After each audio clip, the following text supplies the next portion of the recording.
Well, good morning, everybody, and welcome to the first Tuesday live of 2026. I'm here with John Willis from Special Operations Equipment in his fancy blue light studio. I am here with Jack Spirko, who is pouring a cup of coffee, a fake French press cup of coffee. He can tell you about that later. I'm Nicole Sauce from Living Free in Tennessee, and we are here to talk about whatever we want to talk about.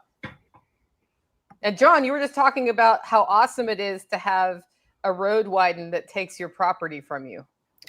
Well, I mean, we've known it was coming for 20 years. We've had the property for 11, and now it's a mess. It's they've taken like all of the hills, everything that separated us from the outside, because we're kind of down a hill in a bowl.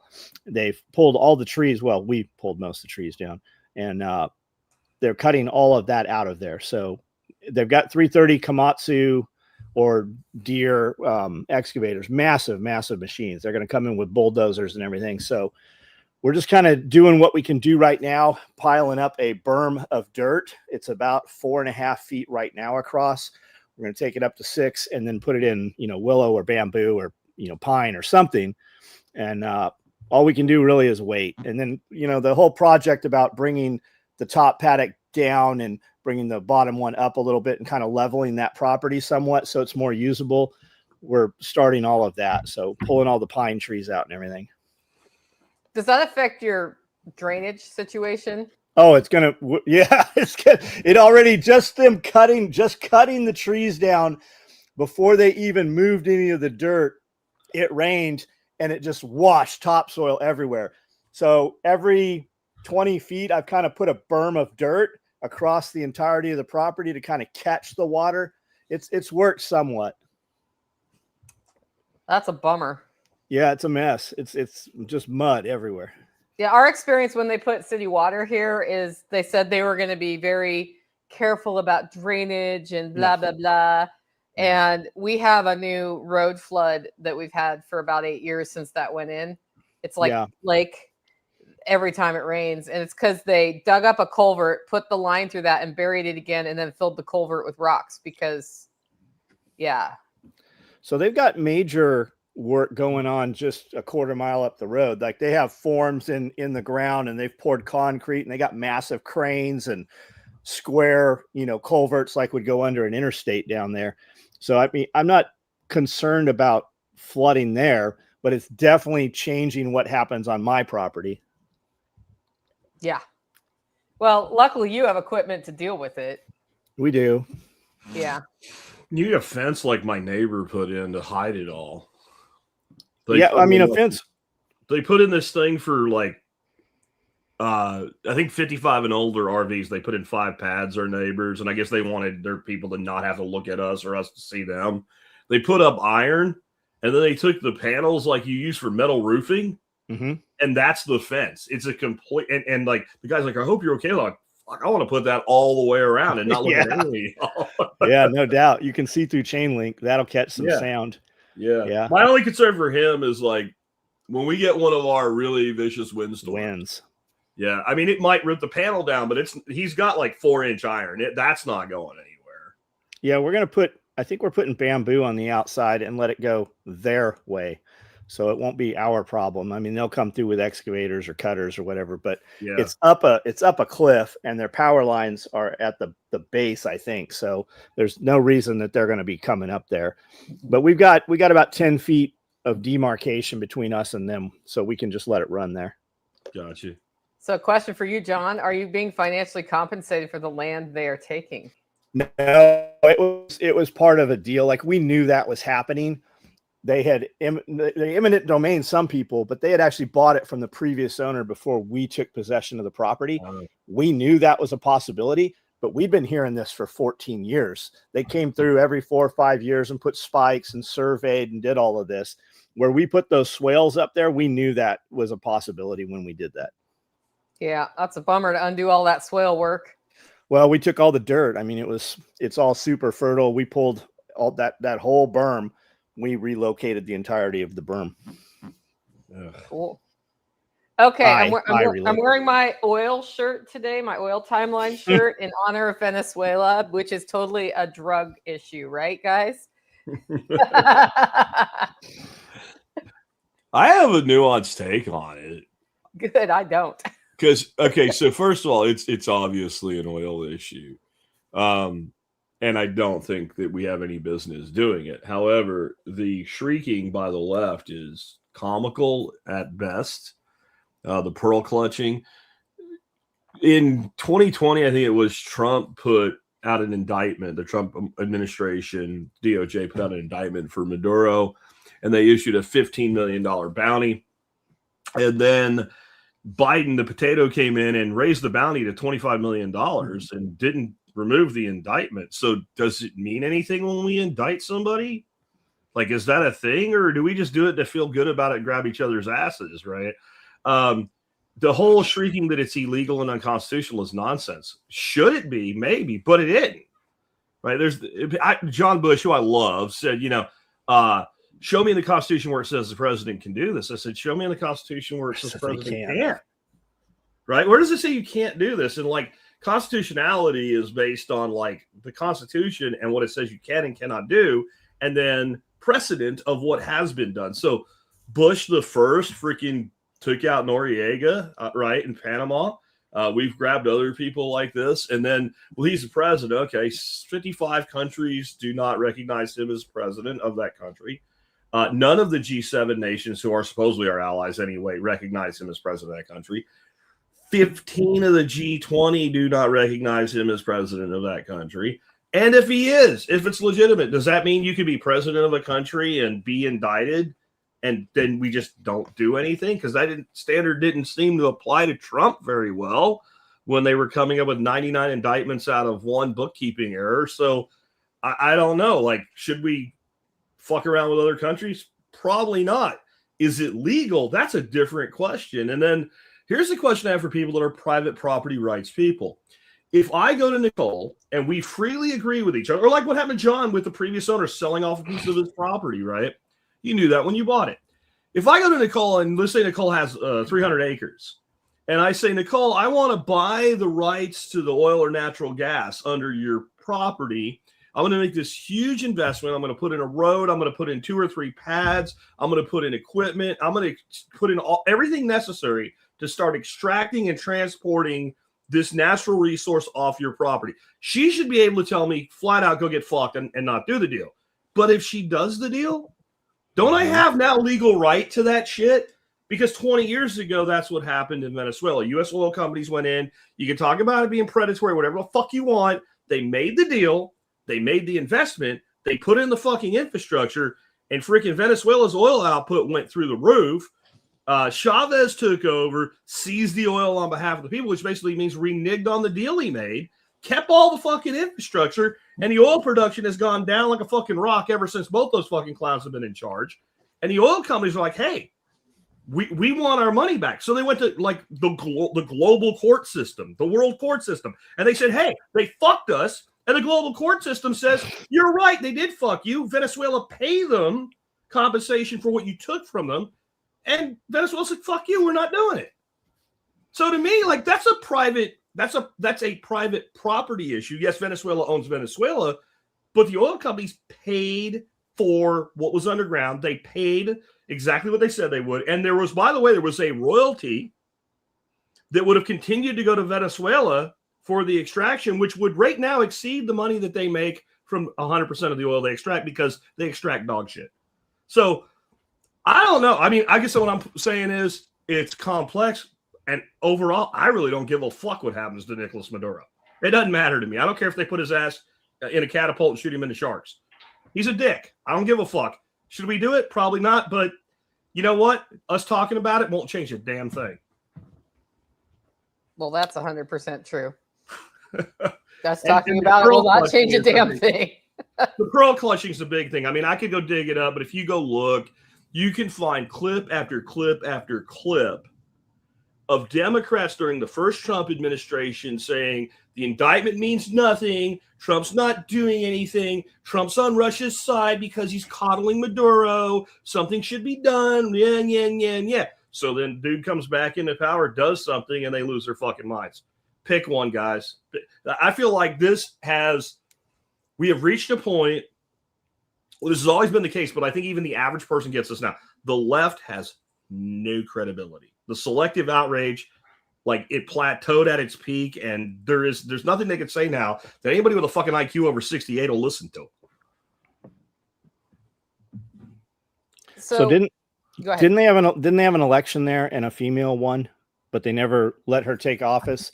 She has all the documentation. Supposedly she has fled the country. Are they reinstalling her? Because I heard they're putting the vice president, who is also a female, is going to take charge. And Trump almost to the T said they're going to play ball or we're going to kill them. Pretty much. Like, I mean, he almost literally word for word said, we're just going to kill them. Yeah. And I think he means it. I don't know, man. I look at it this way. Like, I don't really know if she won or not. What they allege is not that she won and they took it away. It's the same shit they allege over the 2020 election, that basically the Mudoro regime stole the election. They faked the election, which is very probable. And I would put it this way. It's not about socialism or Marxism or democracy or, freedom or right or left wing. In general, in any country, when an economy is kicking its legs like a cockroach, when people are starving, when people are upset, if there's an election, whoever the fuck's in power loses, and loses badly. Well, that was the case in the last election and the one before it too. So he probably did steal the election. But then the question is that our job? So there was a Chinese delegation there 15 hours prior to the takedown. Where are they at? Are they in some duffel bags to the side? Like, where are those guys at? Nobody has really said anything. What's China's take on all of this? Oh, they're pissed. I think the delegation was more like they were part of the, like, looking for the window. Like, we probably knew they were. I'm sure we knew they were there. And like when they left, when we went, we probably didn't want that diplomatic concern. But China's shrieking and they're pissed. And it's because Venezuela was their vassal, like Panama. So the one thing I can say for Orange Man is I can make a case. I don't know that I will, but I can make a case that all this action in South America actually is in America's interest, and far more so than doing Israel's bidding and fucking around in the Middle East and Europe and Ukraine and all that other shit. Like, at least this is in our backyard. This is in our hemisphere. And we don't really need or want China hanging out in our hemisphere. And I know somebody say, well, we shouldn't be in theirs either. Okay, fine. Doesn't change what I said, right? Like, we don't really want that. And if the big thing is China has a lot of resources. They do not have a lot of oil.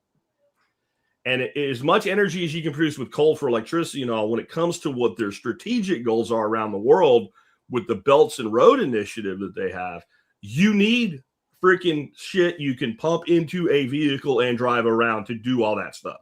It sounds like we're choke pointing their oil supply with Venezuela. They have a big problem now, and that's what they're actually upset about. They don't give a fuck about Mudoro as a person. They don't have an emotional problem here. They have a strategic problem now. Isn't there a bunch of ships trying to break the embargo right now? It sounds like the United States is about to have a bunch of new flagged oil tankers. Yeah, probably. And, well, now they can come in, that's according to Orange Man.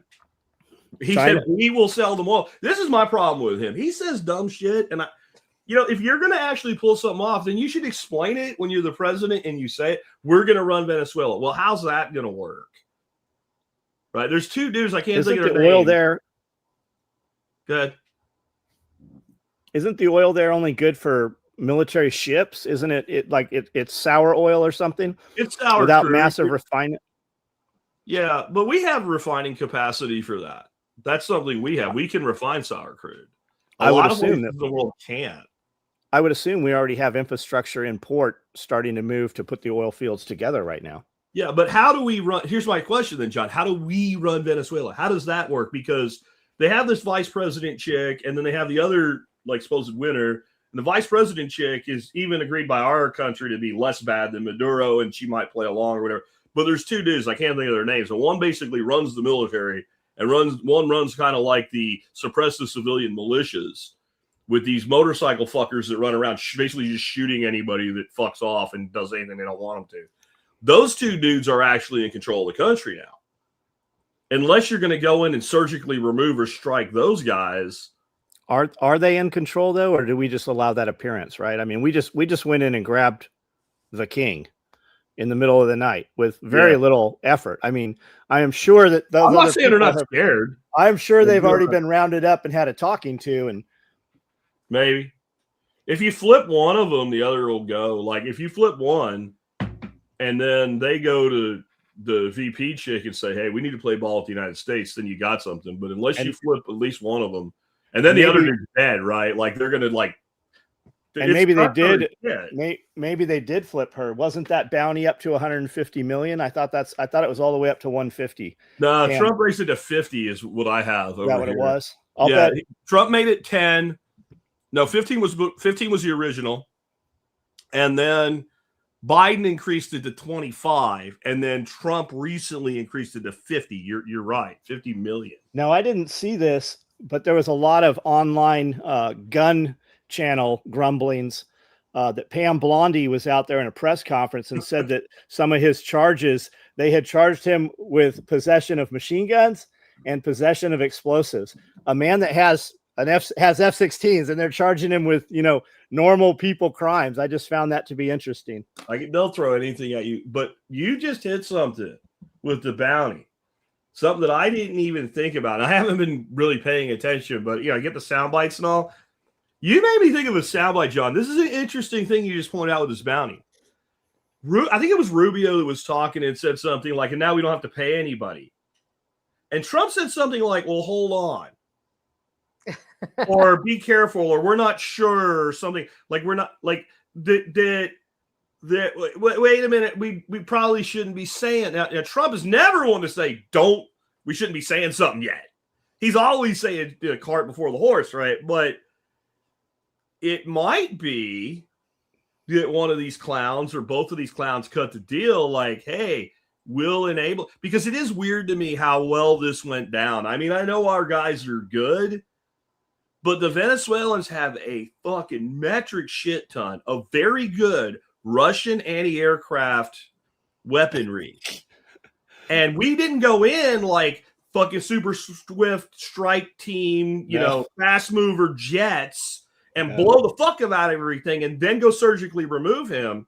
We went in with formations of fucking helicopters. Slow helicopters. Bro, the fastest helicopter is slow. Yeah. Right? Like, I don't know. It seems like maybe there was some assistance on the ground and it wasn't such a magical thing. And $50 million split two ways. I mean, you give me $25 million, I might go buy an island called Jackistan and tell the world to fuck off for the rest of my life. I'm just saying. Especially if my other option is one day I'm taking a shit and a cruise missile comes through the roof. I mean, that, like, you get it, like, I don't know. Well, here's your other option. You know what? Sign me up for that shit. Yeah. Could be. Especially if it comes to like a whole, folder full of paperwork and new identity and shit. Because it, that never happens, Jack. That's not a thing that happens. In a beach condo in fucking Saipan. Yeah, I might take that deal. Zelensky or some shit. Zelensky just bought the second largest ranch in the United States in the size of landmass, right? That happened 6 months, a year ago. That's where Mudoro is going to be. He's going to be hanging out right over. Yeah, Zelensky did. Yeah. We should have just gave him the fucking land. It would have cost us less than giving them the money and letting them buy it back. Your grandchildren just paid for that fucking ranch. So what do you think about Ukraine, John? You think we're about short strokes on that thing yet? I don't know. I haven't been hearing anything about Ukraine. I haven't been paying a ton of attention, but the fact that it's not blaring and glazing front, right? Yeah. This is removed. Something else that's being, looked over. Ghislaine Maxwell's documents are all out there. And 3 or 4 days ago, I think it was Friday or Saturday, I saw some postings on Instagram, and it was 4 or 5 pages.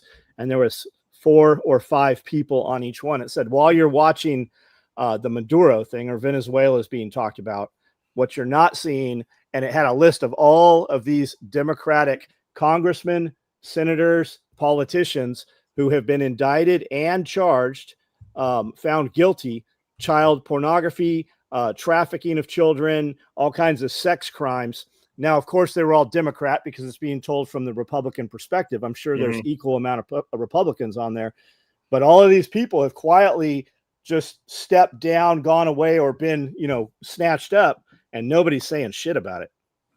Yeah. It's not being talked about at all. All I can say about it, because again, I've been tuned out since before Christmas, but Ukraine Yellowstone.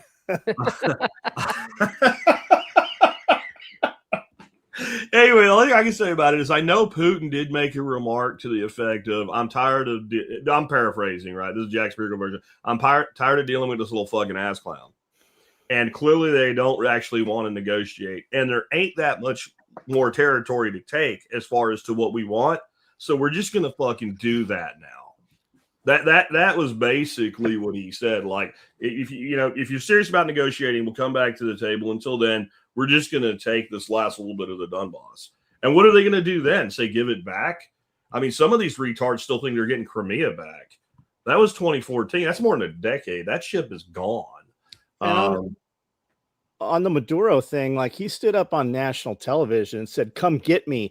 Like, what did you think was gonna? You're lucky you didn't get a missile strike right then when they were. That would have been funny, even if when they were doing that bullshit in Iran, and he was on TV talking all his shit. Yeah, they put a missile right in the building that she was in. That female broadcaster, they missile struck the building when she was running her mouth and reading all that shit. And now you got the dude in Colombia doing the same bullshit. Yeah, I was gonna say, he just did the same thing. We're definitely coming. Bro. We're coming. Do Cuba next. FA, you will FO, especially with Orange Man, like it's open that whole area up for tourism, like pirate tourism. Are you the one who shared the FAFO meme where it was like, "We're here," and it's pointing to FO? Yeah. Guess what else is being talked about right now? Yeah. Doesn't that sound a little bit more real now? Yeah, it always kind of did. When he first said it, like, I don't actually think we're going to annex Greenland. I think what we're going to do is pressure Denmark to say, hey, listen, you say you care about the freedom of the Greenlander people, and you have by the way, it's a pretty small population center, and you have a record of atrocities that make us look pretty good with what we did to the Native Americans. By the way, if anybody cracks a book and looks at what you did, and we think they should be free and sovereign too. So are you saying they shouldn't be? And then as soon as you get down that road a little bit, you just go to Greenland and go, you guys can't develop your shit. You can't handle your shit. You need somebody to protect you. These Danish fuckers can't do it. How about we put a couple more military bases and stick some oil wells on there and make you a protectorate under treaty of the United States of America, but you're still sovereign and independent. We don't get any say in your government whatsoever. How about that, guys? How's that sound? Right. Yeah, I think we're getting the canal back. I think we, for the most part, took the canal back. Pretty much. And whether this is the reason or not, it is in fact the outcome that it pushes China out. It pushes China out of the canal. It pushes China out of that oil. Russia also. And I think that we're definitely going to war with China eventually. I mean, they keep saying that. They said 25, and then it's been moved back to 27. And whether we're going or not, if it's a Cold War, it's still good for the military industrial complex. They're never, they're ramping up, building all that. I highly doubt a kinetic war with China, maybe some sort of proxy war. When you start having two nuclear powers lob shit at each other, that's kind of untenable in this world at this point. That's why so many of these third world assholes want a nuclear bomb. In the beginning of Ukraine, you saw Russia using those Chinese aircraft, and they weren't working. They were being shot down. I'm not saying their shit is as good as they say it is, but I think they can lob some missiles with some nuclear, like that works. We've had that technology since 45.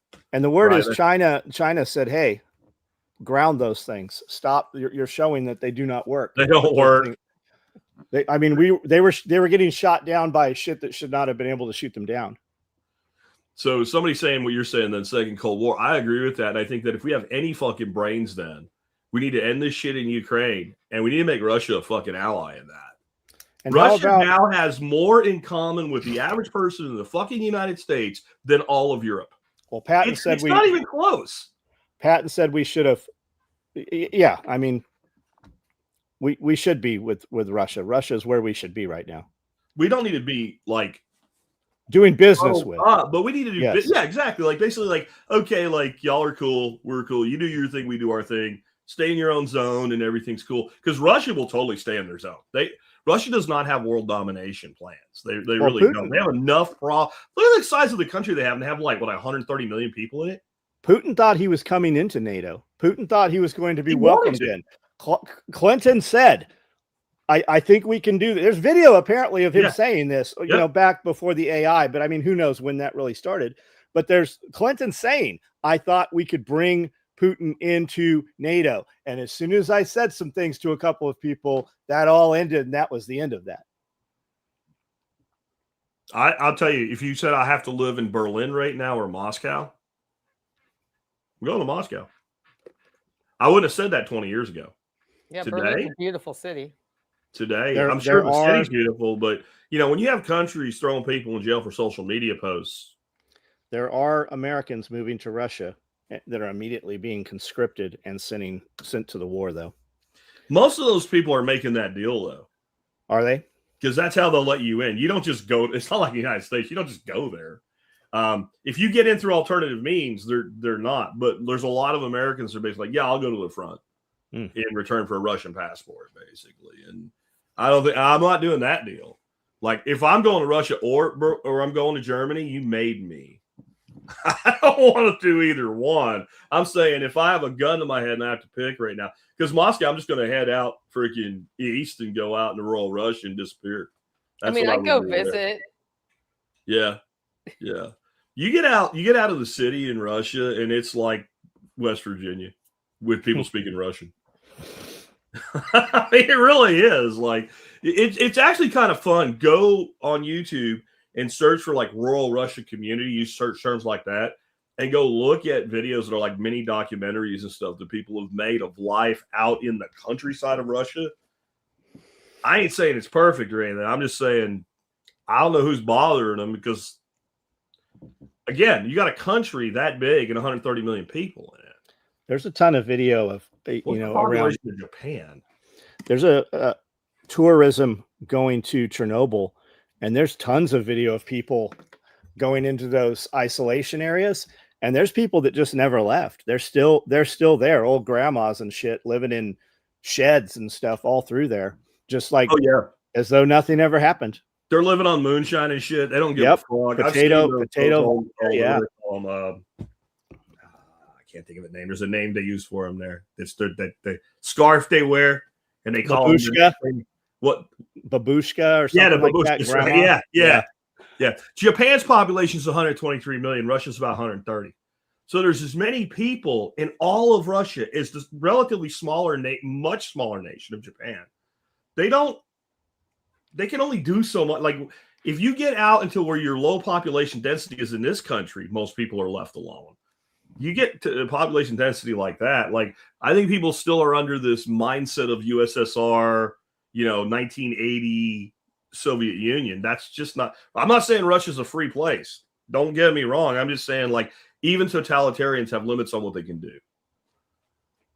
M40A5 is that the precision rifle, the sniper rifle? Is that what your name there is? Granny and moonshine. Someone's getting pregnant. They all make moonshine out there. And they don't do it to get around the government or whatever. They do it because it's fucking cheap and they know how. So apparently Amanda and Red Flyer Media and I all want to go to Russia. So I feel like it's time for a road trip. You should do it on like 1930 Harley Davidsons. That'd be fun. That would be fun. It's completely conceivable that we could put a bridge across the Bering and have a fucking train. That would be awesome.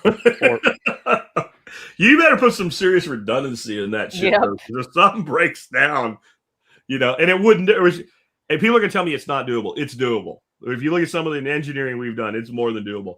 It would not be able to be open year round. That I would say it would not be a year round thing. It's a cold walk if you break down. Yeah, yeah. Well, I'm sure it'd be coated in ice part of the year, like. I actually have taken a look at like the population of some of the Aleutian Islands, though, and it's crazy. There's some of these islands, they have like 45 people that live on them. Like, and you're like, I guess you're left alone. I mean, I guess I can give it that. Or a Why tunnel. are they going to mess with you? There's nothing to do. Anthony says Lake Pontchartrain is a 30-mile bridge. I think it's still a bigger endeavor to the depth of the water there, but it's doable. If you could figure out how to make it float. Floating bridge Mm-hmm. in the Arctic. Yeah, that's the problem. Yeah, that's tough. That's tough. But I've watched a documentary on like one of those futuristic documentaries, and they went through the whole thing. Like, it is doable. It can be done. It would be one of man's greatest engineering achievements, but it could be done. We'd have to work together, though, and right now we're trying to separate from each other. Yeah. Yeah. I mean, the Koreans did it, right? You can go from like Korea to Moscow on a train now. They don't have to cross big bodies of water, but... Well, back to the Greenland thing, I think your theory is very possible. They're justifying it based on a military base agreement started under the Biden administration.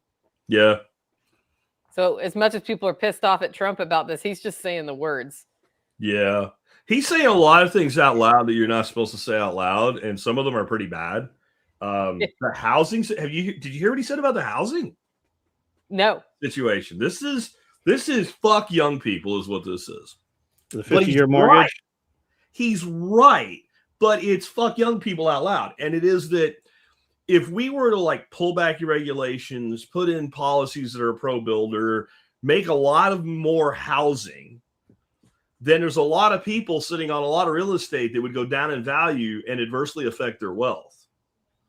So would all the class warfare people jump to me, he's protecting the boomers. Well, maybe, but he's not worried about the one boomer that lives in the one house that's going to live it until he dies, losing their fucking net worth, because it's not realized net worth anyway. He's worried about the people like him, right? And the lesser versions that are sitting on 100 properties, 100 rental properties. And when you hold that kind of real estate, you have massive cash flow with no taxes because you're constantly refinancing it. And you're running the basically buy it, hold it, borrow against it, die model, right? And it works under the current system beautifully. But we had this unrealistic appreciation in real property value over the last 7 years. And now if you fix that, some of these motherfuckers will be underwater, like they're billionaires today and they'll be underwater bankrupt tomorrow. And so I think what he was trying to say, he just didn't do it really well, is we have to do it, but we have to do it slowly over time so that we don't destabilize everything. Which I don't know how you're going to do that anyway. It just means it won't happen while he's holding the ball. Yeah. Well, eventually it's going to happen no matter who's holding the ball. Yeah. Well, it has to, right? We have overvalued housing and a declining population. So why are we still like we're throwing all these illegal aliens out, but we're importing massive numbers of Pakistanis and Indians, and et cetera, on H-1B? Why do you think that is? Because if you actually drop the population, the price of real estate will go down. Supply and demand, 101 economics. It's not hard, you know? And then they're doing the same thing in college, right? That's why they give all these student fucking visas out. What's his name? Steven Shitbag, his chief of staff guy, said that on Fox News. He was like, if we don't do the H-1Bs, because they were saying, like, if you didn't do this, how many more Americans would get into Stanford and Yale and Harvard and Princeton and Brown, et cetera, Columbia that don't now? And he said, well, if you do that, then everybody moves up a level and your lower level institutions go out of business.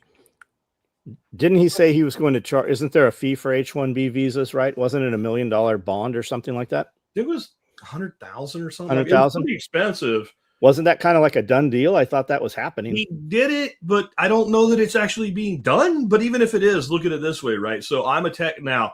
I'm probably not going to do this with somebody that I'm going to pay to be my books administrator at a college as an assistant to a professor. But if I'm hiring tech people, which is mainly what, this is supposed to be for, and I can hire, Ahmed and bring him in, and I can pay him $70,000 a year, and I have to pay $100,000 up front, and that H-1B is for 7 years, right? Now Paid yearly, though. Paid yearly. Right? No. 7 year. I have to pay it again if I renew it. That's it. That visa is a 7-year visa. So now if I hire John Willis as my technical guy and he's a coder, and I have to pay him $130,000 a year versus 70, and I do that math over 7 years, I'm buying a visa. It's a math calculation at that point. Yes, it's part of their salary. It's part of their total compensation package. It's just, what does this cost? And if you're bringing people in who will take less salary, then that kind of equals things out. If I have to pay, not say it's about $13,000 a year, I have to add to that guy's salary. So as long as I can get him for $50,000 less than you, I'm not happy, but I'm making the same choice. Trump's idea is but that'll bring money to America. Well, so John Willis just posts locally in his network, come in and work and I'll pay you what you're worth. And then we all get our popcorn out and watch the comments go nuts. Yeah. I literally ask him, okay, you've seen this job now for a couple hours. What do you cost? What do you cost? Well, what do you mean? What are you going to charge me to stand? Like I put it in their court. What are you going to charge me to stand here and do this job? You set the price? How you have seen the task. What will you be happy to show up every day and do this for? The right answer to that's $50 an hour. And well, they never do that. But the people grumbling the most were never the person that showed up. They don't know any of these people. They're not involved in it. It's the same ones every day. When you click the dude talking shit and you click his name every day, who's hiring? Yeah. No one's hiring. Well, when you tattooed a penis on the side of your face, you kind of fucking precluded yourself from the workforce. What do you think was going to happen? I mean, there's foundation, John. There is that Ford commercial, though, that guy, there was a guy, he did a bunch of riffs where like he would insert himself into the car commercials. And it was like the one where they were marketing some new thing to young kids or something like college age. And there was a dude and he literally had a penis on his neck. And no one noticed it until this guy made this spoof video. And he goes, wait a minute, is that a penis on your neck? And then like they outline it. And I don't think it was supposed to be a penis, but it was a penis. That's the risk. That's the risk you have. Brandel. He had like a big Boston accent, this guy. And Brandel, our media guy, said that he knew that by tattooing things on his forehead, he had no choice but to be self-employed and make it his own. That was his burn the boats when he started tattooing. He's fully tattooed. He gets tattooed every weekend. That's kind of his thing. He sets up tattoo studios. He sets up podcasts for rock stars, like major rock stars and stuff. But that was his thing is I knew I was never going to be employable. And no matter what I did, it was all on me and I had to do it. And he's done amazing shit with it. If it works for you, it works for you. Yeah. If it works for you, it works for you. If you can hire Brandel to do work for you. And that's like a big capital I if. Do it. He's like even if you quote unquote can't afford it, hire Brandel. And the thing is, you only have to get where you're like 70% of capacity before you start declining work and you become that person.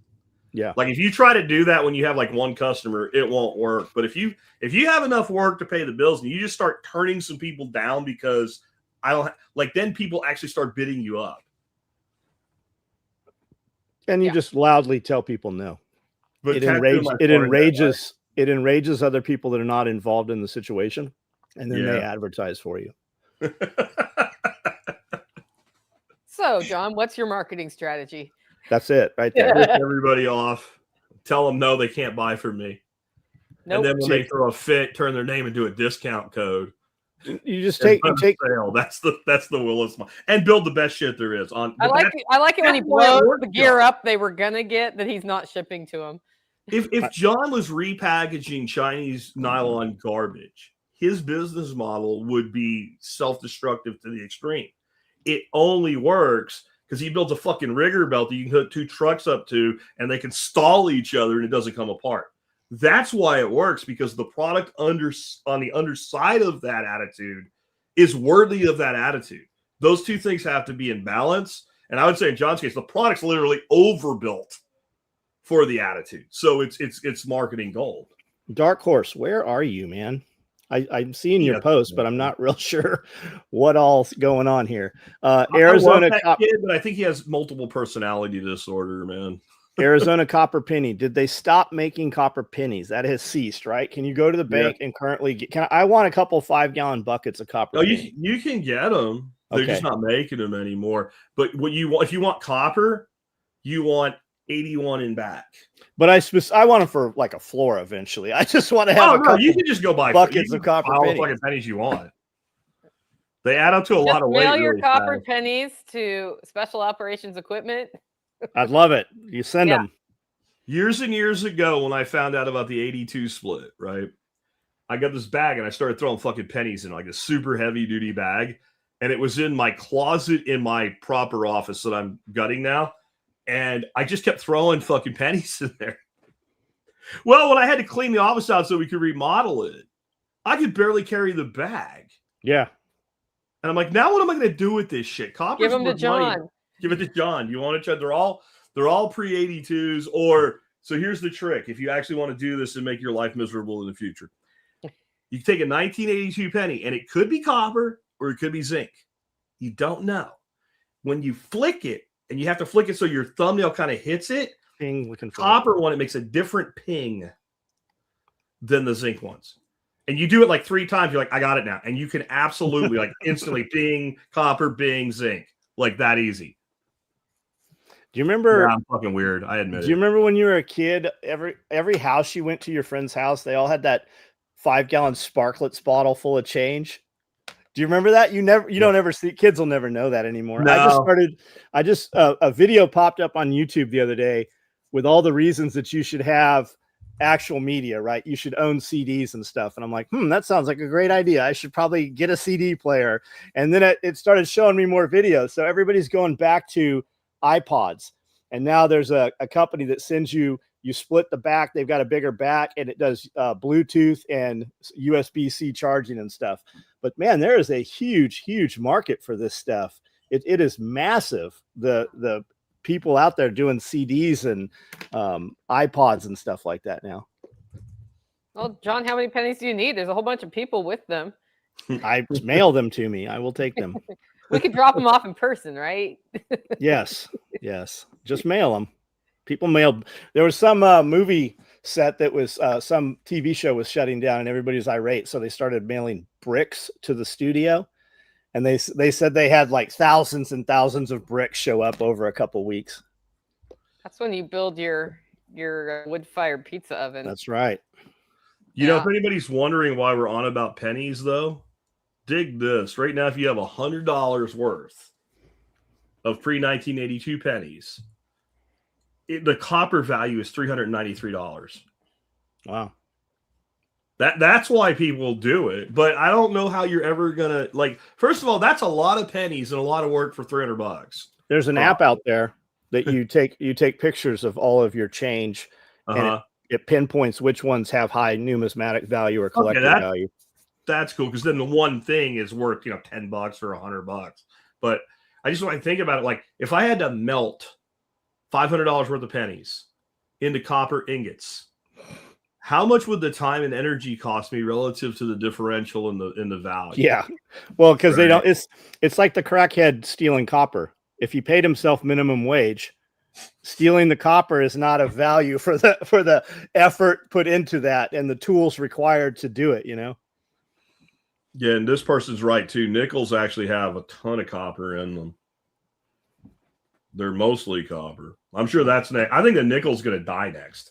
I think they're going to make the nickels. Have you guys run into signs at the store saying we need pennies yet? Because I've started running into that. No. I don't go to stores, so I haven't. I was in Idaho. I had to go to a store to eat dinner. I got you. Yeah. And they had a big old sign, we need pennies. And I'm like, I do not have change in here. Go to the bank. I mean, I think it's an artificial shortage at this point because there's a lot of pennies out there, man.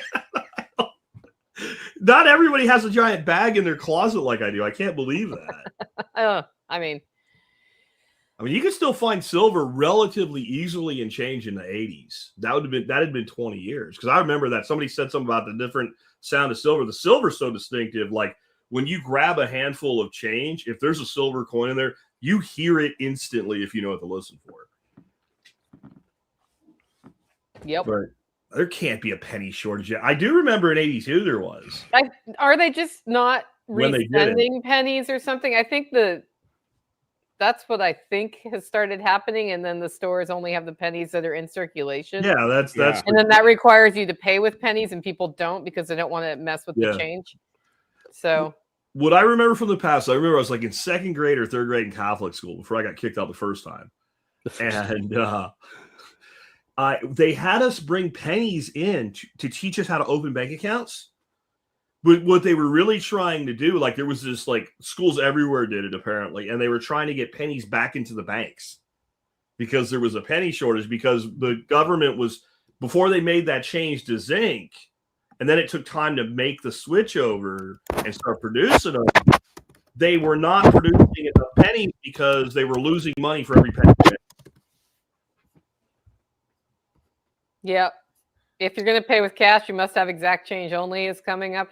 I don't know why the stores don't just round up or down to the nearest 5 cents. Like seriously, just change your. The problem is that the sales tax messes you up because it's to the penny. But what they're going to eventually push through is that everybody rounds to the nearest 5. That's what they're going to do. I think they're going to make everybody's $7.97 ending. And then the corporation will retain that extra. So it'll be $8. Yeah, I think they're going to do it to the dime, honestly. And there, the thing, if you do it now, there's going to, even if 99% of people are like, fine, you could have one Karen in line is going to fuck up your operation if you're a retail store. She's going to be there for 25 fucking minutes. And because I've been through this for different reasons, but like the person's arguing over a nickel. And I'm just like, fucker, here's $1. Please let me get out of this line. And they won't take it. Or it's not the money, it's the principle. Or you're going to donate it to a homeless shelter or something. Yeah, that's what they'll say. We round up and donate proceeds to the homeless once a month. Which they don't. They don't. Walmart retains all that shit. The coolest thing I ever saw like that was a restaurant in Asheville. And it was a Mexican restaurant. And you know how many people go to Mexican restaurants and they get their meal and it comes with rice and beans? And they don't eat the rice and beans? And what they said, if you don't want your rice and beans, you tell us and we account for it. And then they once a week took rice and beans to the homeless shelter. And it was absorbed that way. And then they got the full revenue and they really weren't worried about the write-off at that point or anything. They just went and like, okay, then there's X, because they know exactly how much they use per plate. And they could just do the math. And once a week, they went down to the homeless shelter and served rice and beans. Everybody's very into this pennies discussion, guys. So Pip and I. Now we're going to CBDCs. the iPod is no longer supported by Apple, and there's a bunch of apps and stuff out there or programs you can actually reflash the Apple with, so you don't have to use the iTunes thing. I remember when the iPod was the device to have. Yeah. I've got 2 classics. I've got a shuffle. I've got a couple of the old shuffle and the little micro shuffles. Year 1, I gave away an iPod Nano in my first contest to build. I remember. Yeah. And you also had the ones that were lasered or logoed on the back. Well, it's what I said. It was just engraved because Apple would do that. And it was be an ant, not a grasshopper. Yeah. We gave everybody in my shop an iPod shuffle and Beats headphones. And within 90 days, you could not identify a single one. They were wherever they went. I don't know where they went. We put probably 24 of them in there. Yeah, this person here says the coin banks are underrated. I bought a $20,000 truck when I was in my 20s with an $8,300 deposit. I cashed in with just coins. I think the reason, like Nicole's observation, and not every, or was it John that said it, the big 5-gallon glass jar, why people don't do that anymore? People don't use cash.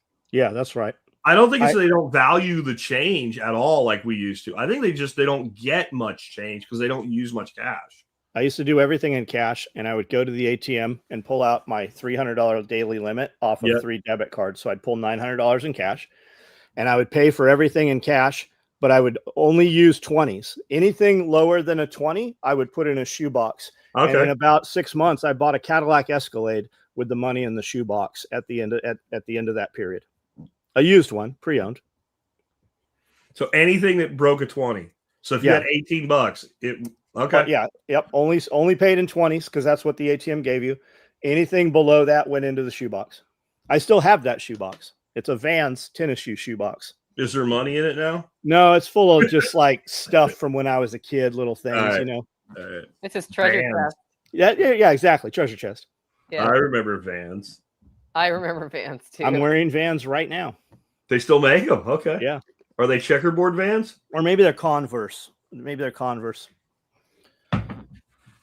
Vans were the checkerboard ones, and then everybody colored them in. Yep. We'll all agree. I remember that drawing all over your Converse canvas. Yeah. And his shoes. Yeah, tennies, man. You remember in the old days where you could throw your shoes in the washing machine and wash them without them coming apart? Yeah. And now you cannot do that. When I find shoes that I like, I usually buy 6 or 7, 10 pairs of them, and I'll have them just in a closet. I have a closet with a lot of shoes, and I'll pull a brand new pair out. The adhesives are no longer any good in them. They're brand new shoes. I bought them 10 years ago, probably a bunch of Solomons and stuff. And the adhesive holding them together is no good. It's just trash. So you didn't even wear them. They just fell apart. Brand new out of the box. Yeah. Yeah. You get a couple weeks out of them, a month or two, but they just come apart. That's crazy. Because like you're saying, throw them in the washing machine with like the old original Converse, right? They were just like heavy canvas and like rubber made from a rubber tree that you could have made a tire out of. And yeah, you could throw a pair of those and they clunk, clunk, clunk. Yeah. But they cleaned up and you put them back and they were fine. They had to get rid of that shit, I guess. You know? Arizona Copper Penny, a lot of places charge a 3% on credit card no matter what. And if you're using a debit card, they won't let you select the credit card because the business gets charged that processing fee. But as a debit card, they do not get charged a processing fee. Now, I suspect major businesses like Walmart and such have a negotiation that they don't pay the fee anyways, but they do in fact make you, I think it was Home Depot or Lowe's or someplace, they will not let you run a debit card as credit. They make you actually input your PIN in there. You remember Kenny's, John? Kenny's shoe store? Yep. And Buster Brown. We were such retards. Kenny's put GASS on the bottom of their shoes for Great American Shoe Store. So the first thing we did, back in Catholic school again, is carve the G off. So when you ran around in the playground, it had ass everywhere. Yep. Josh, that's what you do in 1983 when you're freaking 14, you're 13. I don't know. It just wore out. Yeah. In 2 days. Scott, it's planned obsolescence, man. We made I don't it. know that the devices are really that bad for kids because when we didn't have them, some of the shit we got into might actually be worse. There's just it might be. There's no record of it. Get into that shit. What's that? It's important to get into that shit and learn how to get out of it without getting caught. Yeah, on some levels. And then there's other things you look back and you go, how did none of us die? That's true.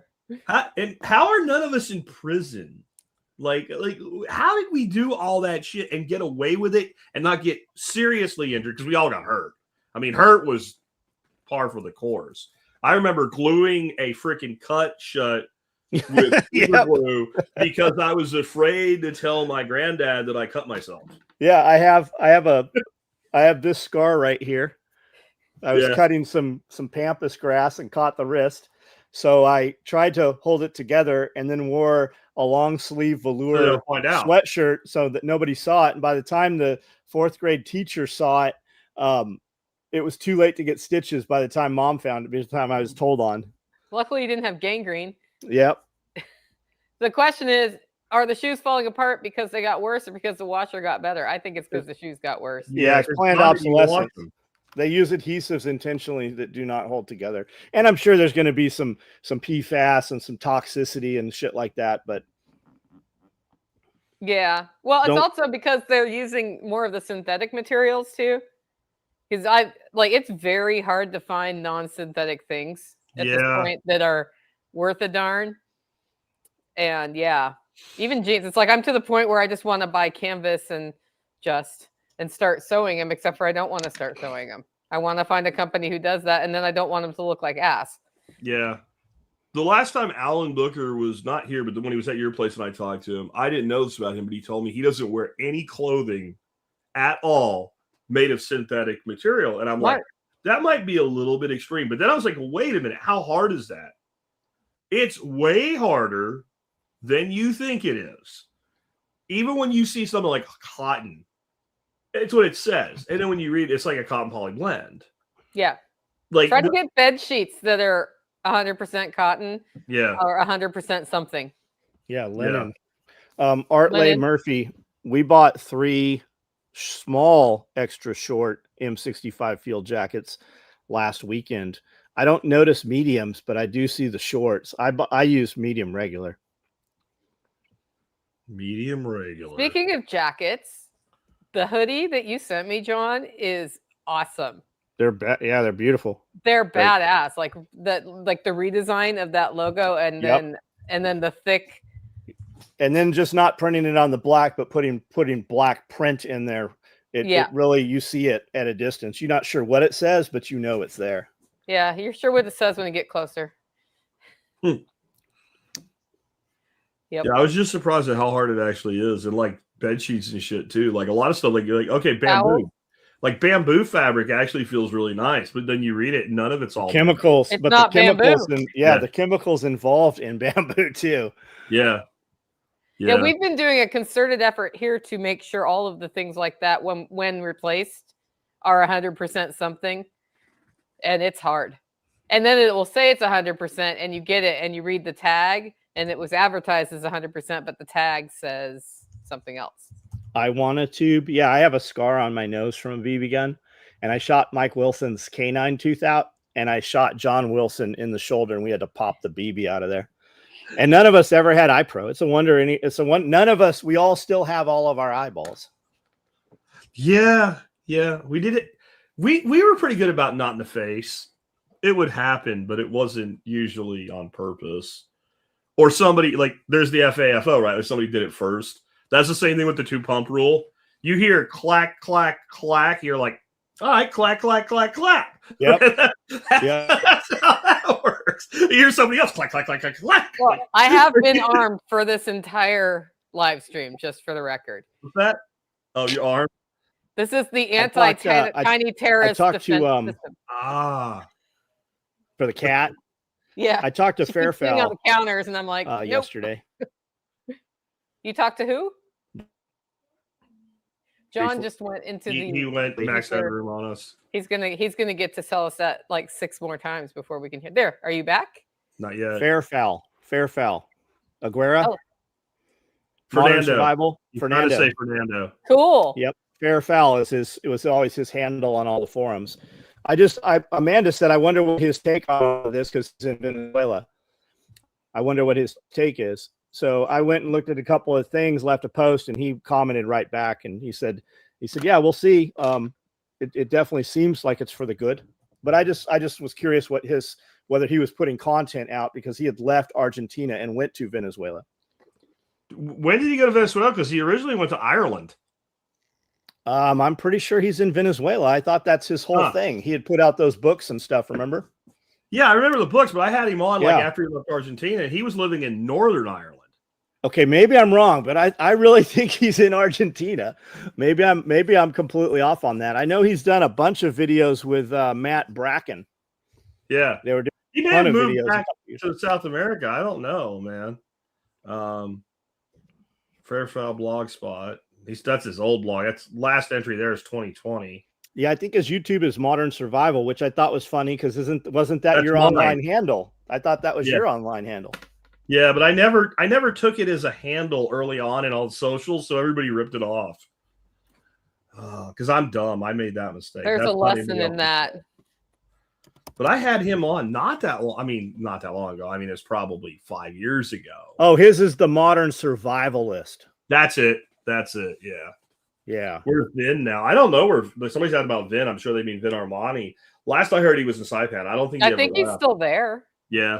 I think he's pretty happy there. He's really happy there. I talked to him maybe a year ago. Yeah. And we were kind of talking about homesteading farming stuff that, I think they're starting to do more of that there, people in the area, but he really likes it there. Yeah. So, and they've got a pretty interesting community around them. He's got, Showtime royalties. And Saipan living is pretty easy on his money. So that's probably pretty hard to give up once you realize that. Like the move itself is the hard thing. Once that's done, and it was COVID that made him do that. He really thought like the full totalitarian thing was coming. Well, they were trying. There were signs. They weren't going to get it done, though. It was pretty flat obvious, at least in this country.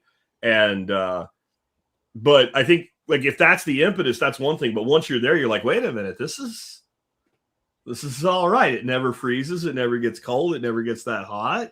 I can go spearfishing every morning. You know, I can live across the street from the beach for $1,400 a month in a 4-bedroom house with a pool. And I could pay, $500 a month for somebody to clean it and take care of the pool. Okay. I think I'm going to stay. And Jack, do you see trouble in our economy for 2026? Of course. There's always trouble in our economy. There's also opportunity out there. That's where I was going. What are you going to do with the trouble? The trouble should be your opportunity, man. I divide society mostly by this metric. There are about 80 to 90% of people that see a problem as a problem that somebody should fix. And there's 10 to 20% of the population that sees a problem and goes, what can I do to benefit from that problem? Either by solving it, mitigating it, building a product for it, what can I do to leverage that problem through a solution to enrich myself?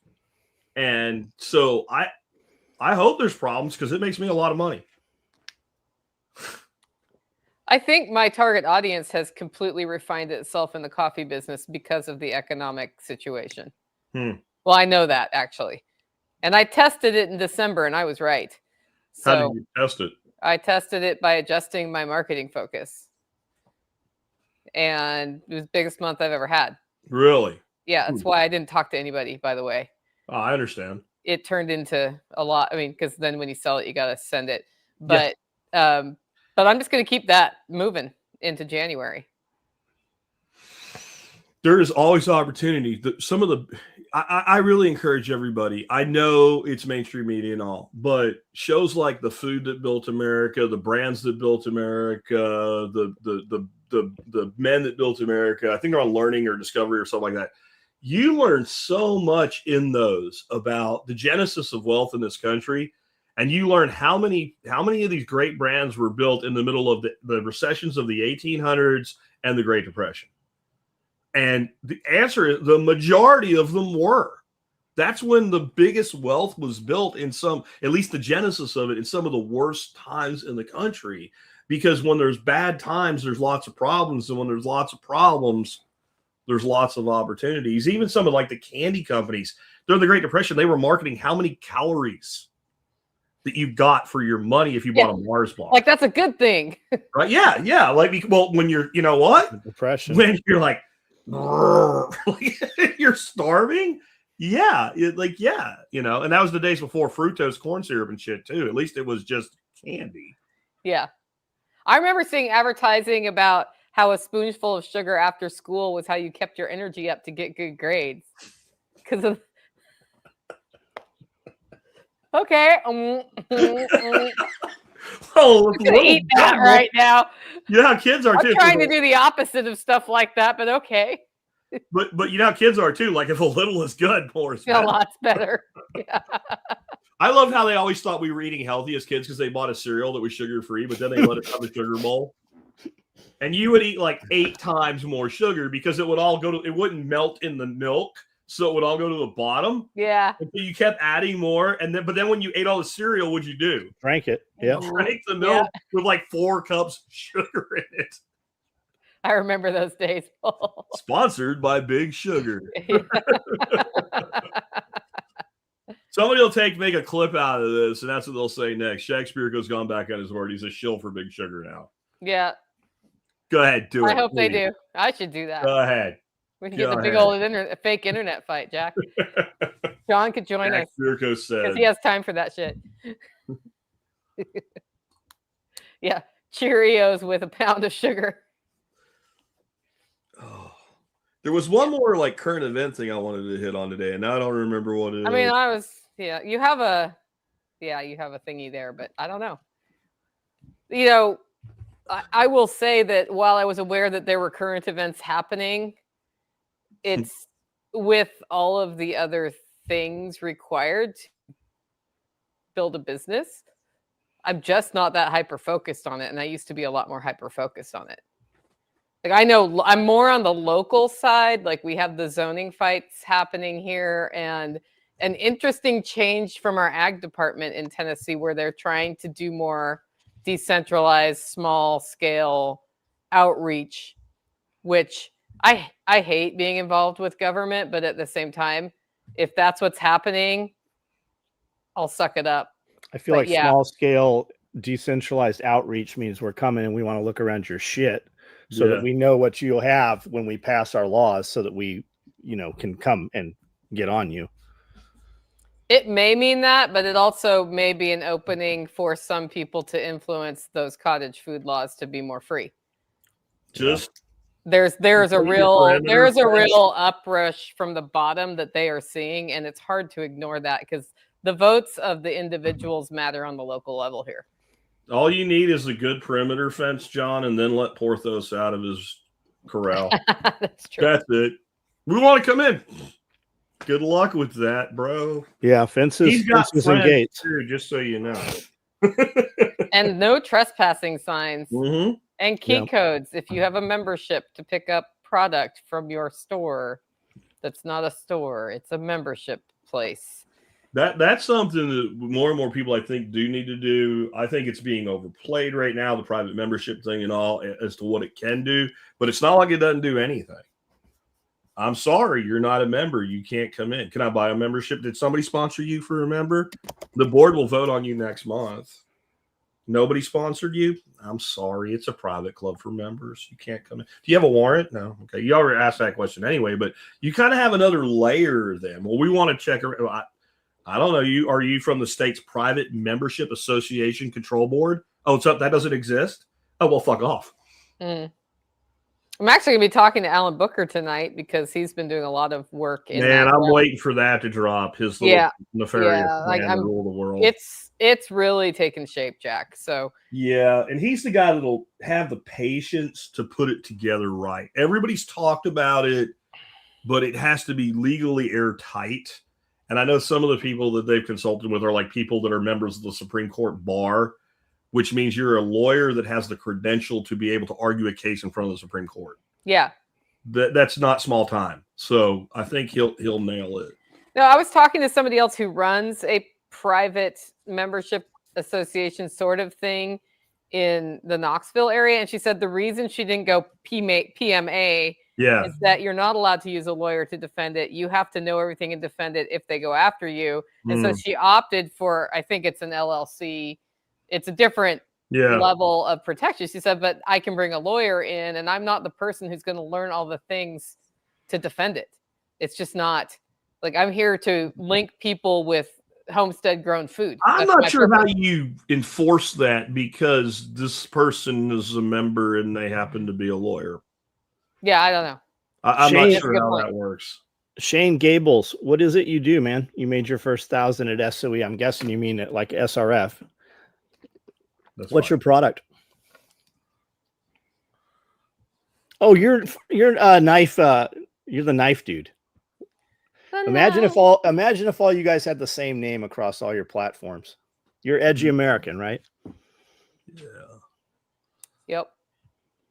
Imagine if your name said knives in it. Shane is now setting up a new YouTube channel, I hope. Edgy American Blades. Edgy American. I bet you can still get that on YouTube. American made knives. You could probably just change the name on the channel. Yeah, sometimes you can change it.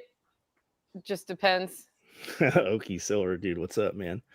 I had one where I couldn't change something, and I ended up renaming my username some garbage vomit set of letters so that it would not be confusing to me.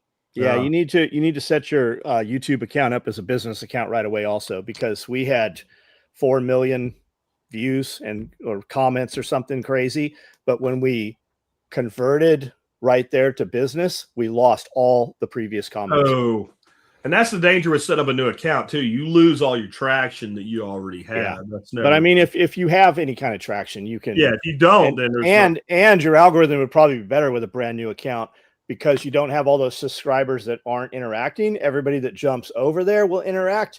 And we broke 100,000 followers, and YouTube still didn't give us our play button. It did nothing for us. We make nothing on YouTube. I still make $2,500 a month on YouTube. And you pay how much for that? $4,000 a week. Yep. See? To your production people. Yeah, because he has a good production team. We do a lot of other stuff also. I feel pretty good about my 1,200 on average now. Yeah, we do a lot of other things. Because I don't spend anything. I'm in the 10% club, Jack. Yeah. All of our weekly promo stuff's in there. Everything's in there. So I did remember the other current events thing that's going on. It's kind of funny. Is Mr. Waltz is turning the page. Oh yeah. Yeah. Right? Instead of prison. And I love how everybody kind of like, why didn't MSNBC, CBS, and whatever talk? Fox News didn't cover the daycare shit either until some kid went and did it. Right? Yeah, they'll drag on that kid's coattails, but like, why did it take a 20-something kid to like just actually go to the places where these people are getting all this money for these daycares? So, are there any kids here? Well, they've just hired. It's not just the daycares. There's another one supposedly feeding hungry people. They just hired. I staked it out, and they had an average of 40 people a day going there, and they were getting paid for something like 6,000 people a day. They just hired pretend daycare kids. They just hired and paid. They got busted paying kids and paying families to bring children in to make content showing that those daycare have children. And there's a bunch of footage that's being dug up right now as far back as I think 6 years ago, saying the Somalis are frauding the daycare system. Like there's a ton of footage on social media. There's no way people didn't know. There's no way that this wasn't a known problem. Of course, the corrupt politicians knew. The NGOs in there knew. The Somalis didn't come up with that shit on their own. They don't even have bank accounts, most of them. I guarantee you could go to any state and find examples of it, including my own and y'all's. They are right now. They're going to many states. They need to, right?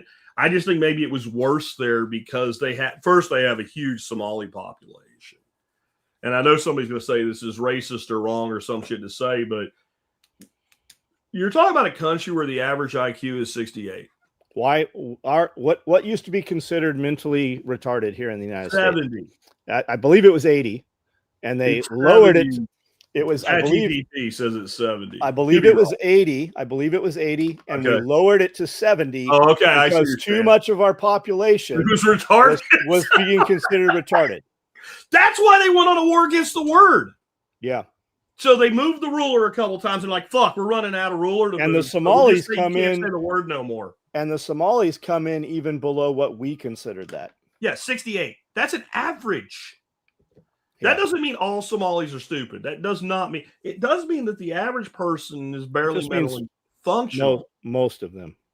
Yeah. I wonder how much nutrition plays in on that. It can't help. It's inbreeding. It's inbreeding. That's why they have the distended foreheads. Observe things because that makes me white supremacist or evil or some shit or eugenicist. But when you look at certain people, there is a look to inbreeding. Eugenics didn't start as a terrible thing. Eugenics was a real thing. Like there was a reason behind that. When you look at Appalachia, right? Look at the big distended heads and stuff. That's from inbreeding. Slack-jawed inbred bucket. Yes. Head. No chin. No chin. Looks like the Simpsons. Yeah. I'm sorry. It's an observable fact. If it makes you uncomfortable, your uncomfortableness is with facts, not my words. That's just reality. And so I don't think we need to be importing people with 68 IQs. I really don't. I just don't think we can benefit from that in any way, shape, or form. And we have these retarded politicians now saying Somalis built America. I don't think you know what the fuck you're talking about at all. Like, I even think, like, they're trying to harken back to slave labor and all that shit. I don't think that's where the majority of slaves from Africa came from. Somali built America. Who built Africa? Well, who built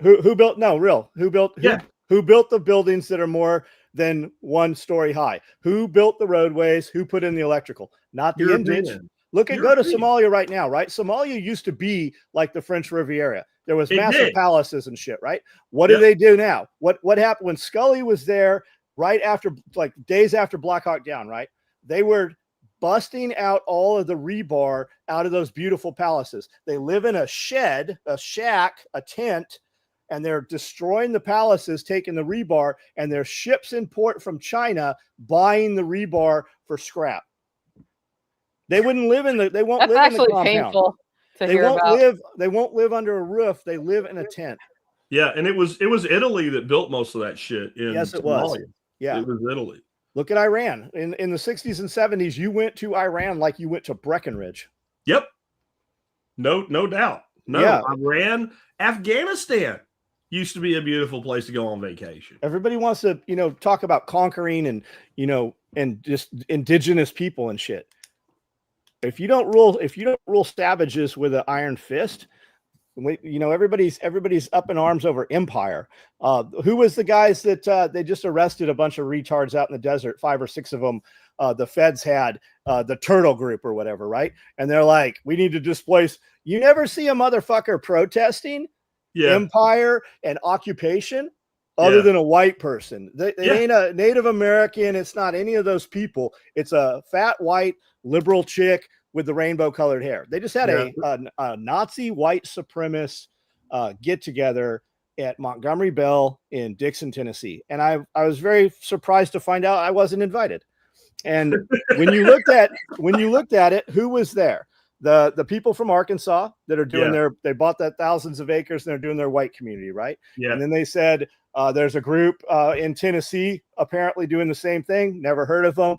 You had a bunch of people. I truly, had I seen the list, I would have gone to this. I'm curious what it was. You know who was out there protesting? Only trans flags and gay pride shit. The only people out there protesting. There wasn't any of the people that are supposedly being held down. There wasn't a single one of them out there.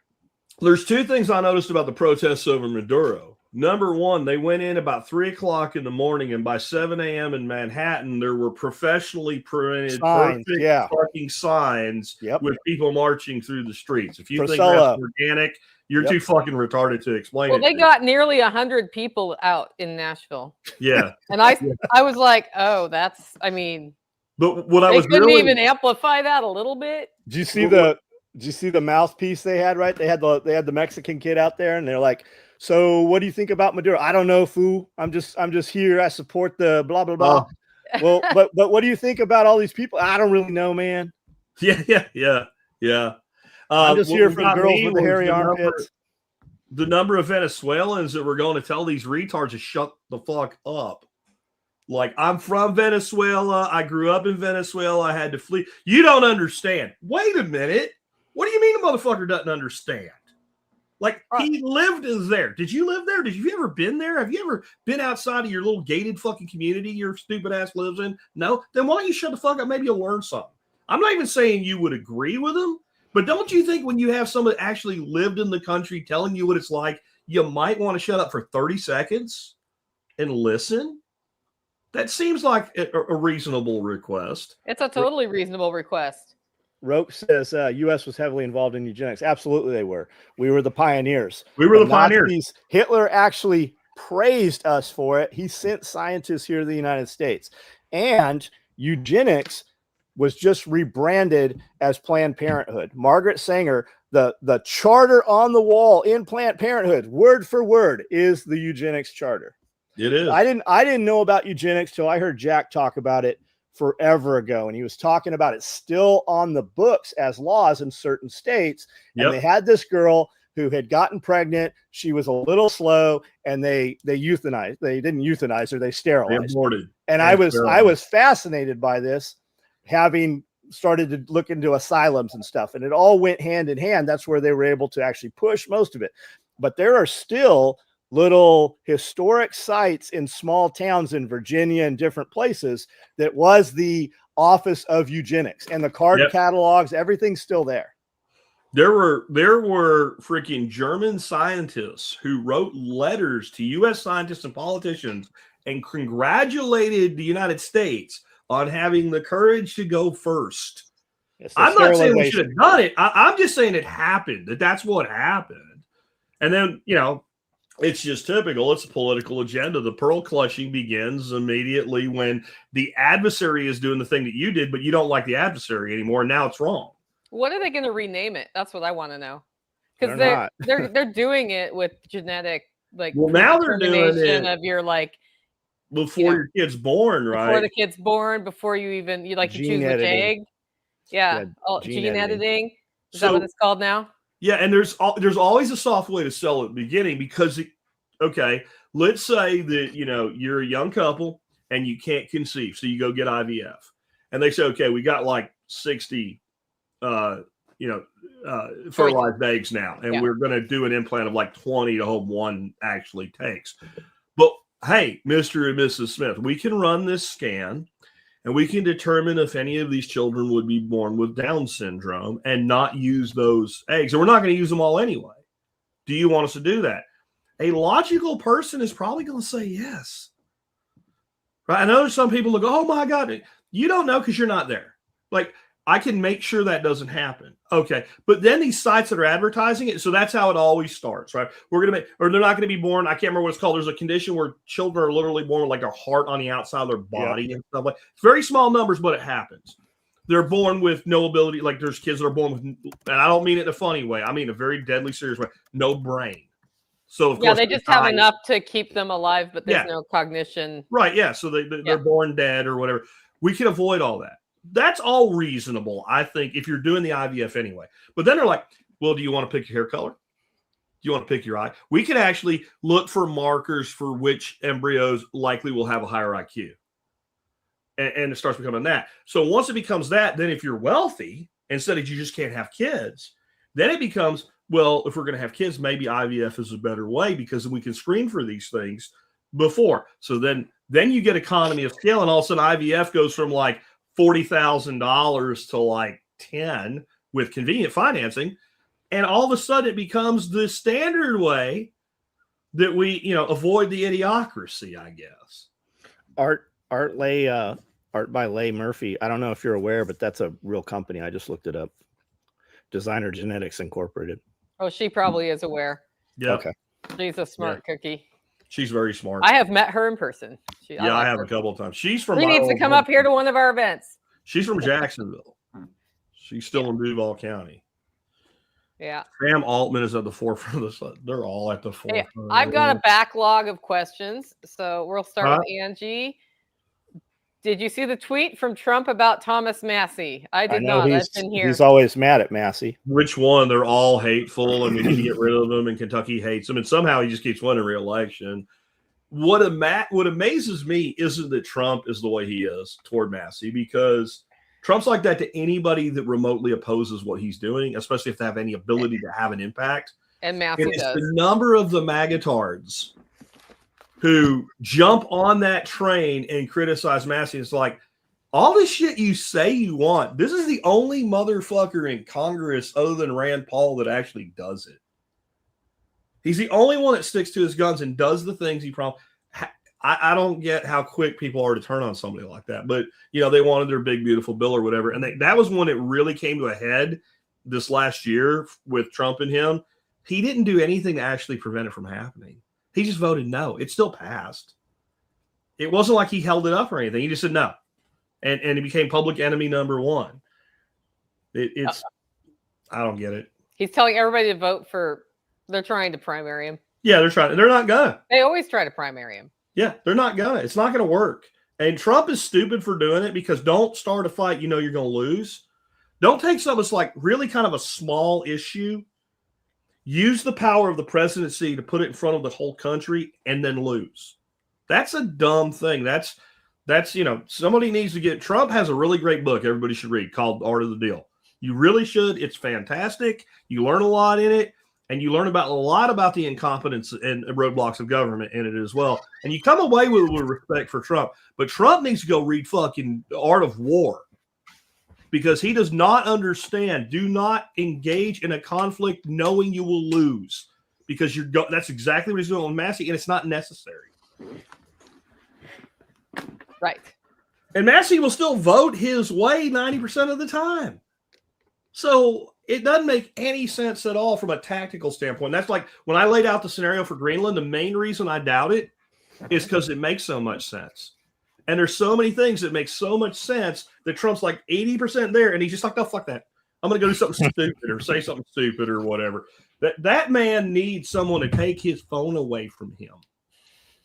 Right? He needs a filter. He needs somebody to go, when he hits send, it doesn't go anywhere. And they go, sir, let's talk about this before we hit the real send button. Because I swear to God, he's putting dumb shit out, taking a dump at 3 a.m. He really does hurt himself. And it's a shame. I think this is the last chance that we're going to get for some of these things to happen. I mean, he's acting like a president who does not expect to get rereelected right now. Well, which he is. Yeah. But nothing. We're going to get rumors of he's taking over and becoming a dictator towards the end of his presidency. That will totally happen. But nothing he's put in effect will stick. Vance is going, dude, I don't want to be Walter fucking Mondale. Will you quit this? Stop it. Stop doing this. Like, JD has to feel like, because he's not as cool as people think. He's got some slimy parts of him, but he's a smart dude and he's a hardworking dude and he has real potential to be the next president. And Trump's like making sure. And what are we going to get if it's not him? Have you seen all the JD Vance memes on Instagram? And see, I love what he does. Yeah, of him dancing and all the crazy. But he'll repost it. And all the crazy Erica Kirk giant head or what up? Like, dancing and shit, and the Erica Kirk memes. Yeah. Unfortunately, nothing Trump did that you like is in law. None of it's solid. It's just it's all EOs orders. It'll just unravel in 2 years. I mean, it just illustrates how government works. You know, I was having, so the rest of my family is not politically aligned with me, and we just had the holidays, so we had discussions, and it's every time we sit there and talk a little bit about politics, I try to say, because I don't care. I don't really care to win the argument. It's not going to change the world. Okay, but the fact that he's doing this is that he's using the tools put in place by the former presidency or the former administration. He's amplifying it, and then just think what the next one's going to do, because the Democrats are probably going to take it next time anyway. And then it's a game of amplification every time. And doesn't that bother you at all? Because you're complaining about Trump doing this thing that your guy's going to do next. And then you're going to tell me, well, Trump did it, so he can do it. You know, it's that circular thing that happens every time, and people just don't care. So I don't know why I bother having that conversation, but. I like this comment by Mr. G. Marconi. Bad times create strong men create good times create white liberal women. White liberal women create bad times. And all I'm thinking is, like, the last big crash came out of the 1920s, and it was highly connected to the temperance movement that banned alcohol. That's what happens when you let them go. Who did that? Who was responsible for that? Huh. Never really thought about it before.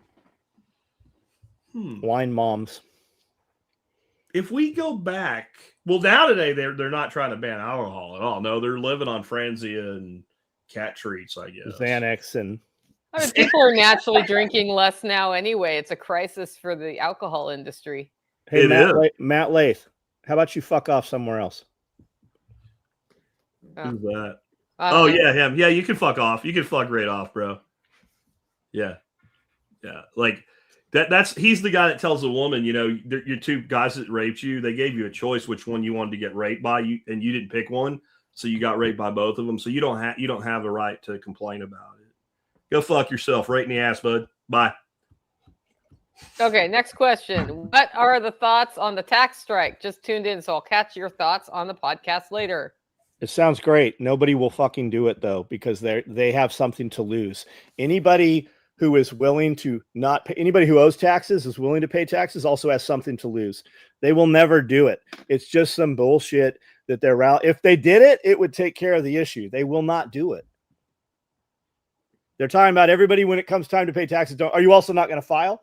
Because that's where that clock starts running, right? Are you not going to file? Are you not going to pay taxes? Have you not paid taxes? Like, why are we talking about it? Had you guys been doing this shit, it would have already fixed itself.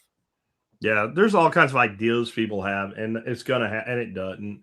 And the left and right both do that shit. Remember when they were going to bring all the helicopters down with laser keychains? Yeah.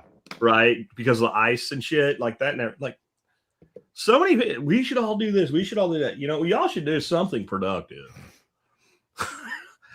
If you want to pay less taxes, open a business and learn to work tax code. It's the same. Like I see dudes, guys are like, I'm not going to buy property because you never own it. You pay sales tax. That's fine. Your landlord will be more than happy to own all that property and take all those loans against that property, and his kids will be set.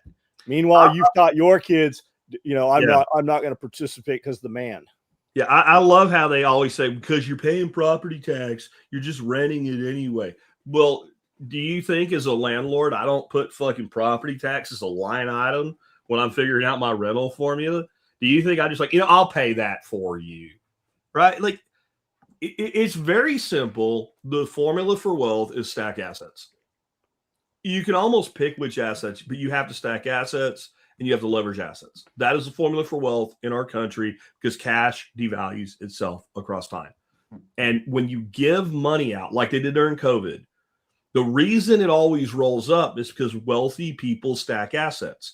And when you give people money who don't understand money, what do they do with it? They don't buy, they spend. Yep, my bullshit. Right? If I buy something, then I have the thing and the thing retains value. If I buy a coffee cup for $10, it's worth $2. I didn't buy it. I spent money. I bought a disposable good. Therefore, it's a spending issue. If I actually acquired something, it's an exchange. Can I resell it for what I paid for it or more? Can I borrow against it? Can I convert it into another asset? If I can do any of those things, I'm stacking an asset. So when you went out and you spent all your fucking money, Jeff Bezos got that money through Amazon. He bought fucking assets with it. He built another warehouse that he didn't even need. You don't understand why. He built it so he could leverage and borrow against it for cash-free tax flow to build one where he needs it when he needs it. That's how that works. And it's this. You can bitch about it, you can rant about it, you can rave about it, or you can harness it. But you ain't going to change it because the fucking people that write the laws aren't your congressmen. They're the people like Bezos pays to go lobby Congress, write the bill and say, hey, here, I'm going to contribute $30 million to your PAC next year. Put your name on this bill. So you can, I always say, like, you can worry about the way things should be, or you can deal with the reality of how things are. I would love to see property taxes go away, but yeah. Even people won't vote for it for themselves. I was North or South Dakota 10, 15 years ago. Yeah, I had a chance. They cannot envision a world where you don't pay for quote unquote local services without property taxes. Yeah. That's because the majority of them don't own property taxes. That's why they didn't vote for it. They don't own property. Like you said though earlier, John, they're paying it anyway. Yep. They don't know. But in their simple minds. Yep. What they should have done is put a rider on it that you, like if you were a multi-tenant landlord, you could have your seasonal increases for your lease and all, but let's say you own 30 units. Front proof. What's up? And then when the taxes went away, you had to prorate the tax cut across all your tenants and give them guarantee them that their rent would go down. And then it should have been marketed as you're voting for reducing your rent by $50 a month. I don't think you should be able to vote if you're not a property owner. And if you want to vote and you're not a property owner, you go in the military. You do your service, right? And I don't think any military members should pay any property taxes. But that's like the people voting are the ones getting all the free shit from the people paying the taxes. Of course, they're going to keep voting that way. Okay. Are there any new gardening or livestock projects or new plants, y'all? Hold on. Go ahead. Yeah. Just there you go. We'll bring that. You can star that one. All right. Yeah. Y'all are excited about for the upcoming season.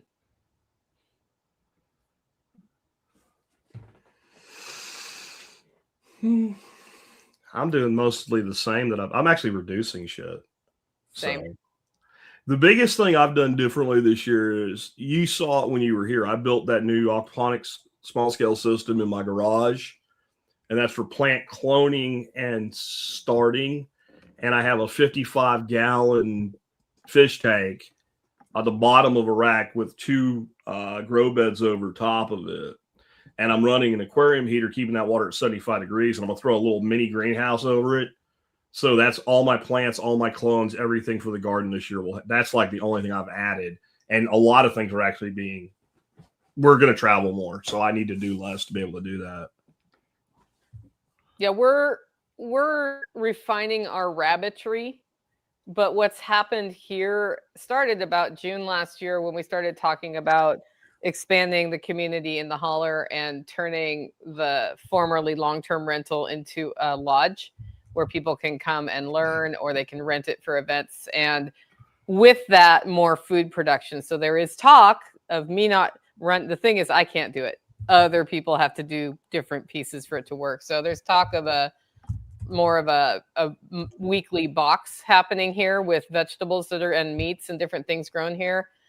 And I think that's really exciting. We will see if it happens. The part that makes it work is when the community involved in the hub project is hubbing, basically.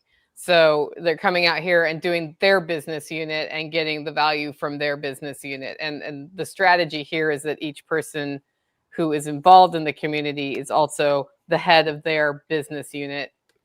Otherwise, it doesn't work. So just seeing that develop has been really fun this year or last year. And it's interesting to me turning the corner. But like Jack, I have a list of things on the wall that would usually happen in 2026. And some of the things are coming off the wall, so I can put more efforts into the things that are bringing the most value.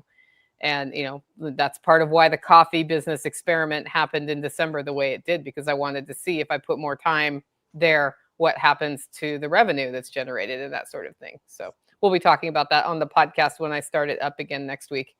So I'm still on break, Jack. I got you. I got the plague. Yeah, you know about too. the plague this year, and that plague really hung on really well. And I decided in order to do 2026 well, the show was going to delay an extra week so that the week that I spent at non-maximal production over my break can be made up. So the plague didn't really hit me hard from a standpoint of not being able to do things or feeling really sick or whatever. It was just heavy ass congestion, which leads to poor sleep. And it just destroyed my voice. And that sucks when you're a podcaster. It just happened to hit at the right time, so I was going to be off anyway. But it hit Dorothy and you much harder than it hit me. All I had was congestion and a little bit of like a face ache because you had so much congestion, like pressure. But a lot of people told me it was really, really bad. So when I got what I got, I thought, well, maybe it's not the same thing. But when Dorothy got it, I'm like, okay, it is. It's the same thing. Yeah, it's the same thing.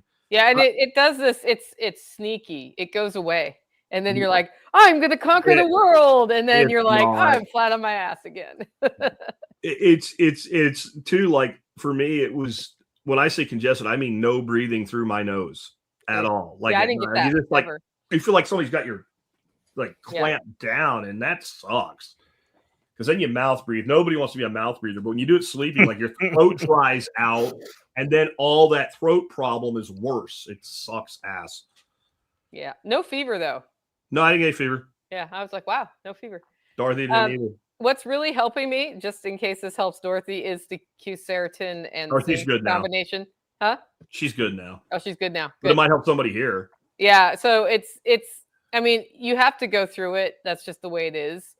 But I have found like the C zinc quercetin thing seemed to help me have less fatigue related to it later.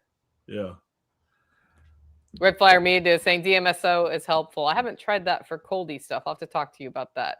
She's like, her YouTube channel has been exploding because she's been talking to people who are using DMSO for arthritis and different other healing things, which is pretty cool. Apparently you can buy that at Tractor Supply. You can. I have some. People use it on like horses and stuff. I haven't really dug into it, but I've heard a lot of people talk about it. Yeah, a lot of stuff at Tractor Supply can fix ivermectin. things. Yep. It's horse paste, y'all. Whatever. Yeah. Yeah, I took horse paste. There's pharmacies where you can buy human ivermectin tablets here in Tennessee. Oh, okay. Yeah. It's over the counter here. Right down the interstate. There's massive billboards for it. Yeah, you can buy human grade DMSO too, if you want to. Anything that's over the counter in 80% of the world should be over the counter in the United States. I mean, really, like, can we not at least be at the level of like Spain? But then you have to push it. But then you have to push it through the prescription, right? You have to go and see the doctor, so the doctor gets the money, and then he has to cut the prescription and give you 3, so he gets full revenue on all 3, and then it has to bill it 10 times the rate through the insurance company. Yeah, and it's worse than you think. Like, this is almost 30 years ago. I remember my wife came home and she was a nurse, and she said they had a lady come in, and she really liked this doctor who quit being a doctor and went to sell real estate because she got fed up with it. This lady comes in and says she needed, medicine for her kid who had a mild fever, because she's on Medicaid. So you run right to the doctor for that because it doesn't cost you anything. And the doctor says all she needs is some children's Tylenol. It's like $3. Go get it. Well, I have Medicaid and I have to pay for it unless you write a prescription for it, and then I don't have to pay for it. And this lady was a heavy smoker, and the reason Dorothy loved her is she said, I noticed that you smoke cigarettes. How about you skip for one day and buy your baby some Tylenol instead of wasting everybody's time? But then she went ahead and wrote it because you kind of have to. And so you have people going to get prescriptions for shit that's over the counter so that we have to pay for it and they don't. And again, that's 30 years ago. And she told me, like, this is what soured my wife, because she was pretty much a believer in the American dream and all, seeing it. She's like, we had people come in that were on Medicaid, but their kids are going to Dallas Cowboy cheerleader camp, and they're driving fucking Humvees. And that'll pretty much end any of that bullshit about it's for the needy or whatever. I mentioned Trump's book earlier. I'm re-listening to it on audio right now, Art of the Deal. I think I read it like 35 years ago. Some of the shit in there from the 80s and 70s in New York City, holy shit. Everybody thinks of rent control, right? Helping poor people.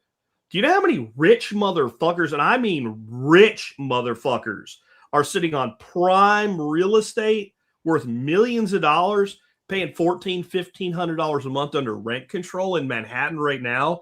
A lot of them. A lot.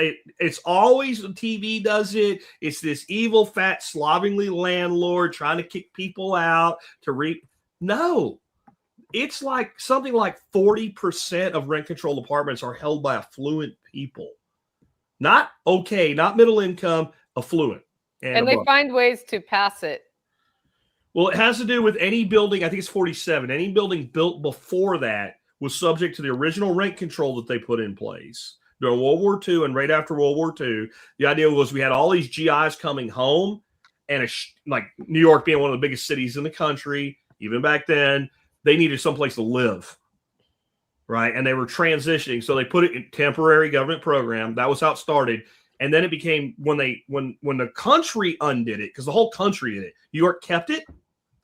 And then, so any building built before 47, it's almost impossible to remove the rent controls from it. And some of these places, like I said, they're like penthouses. They're like in the wet, with views of the park or the river and shit. And these people, like Ed Koch, when he was mayor, was living in a rent controlled apartment.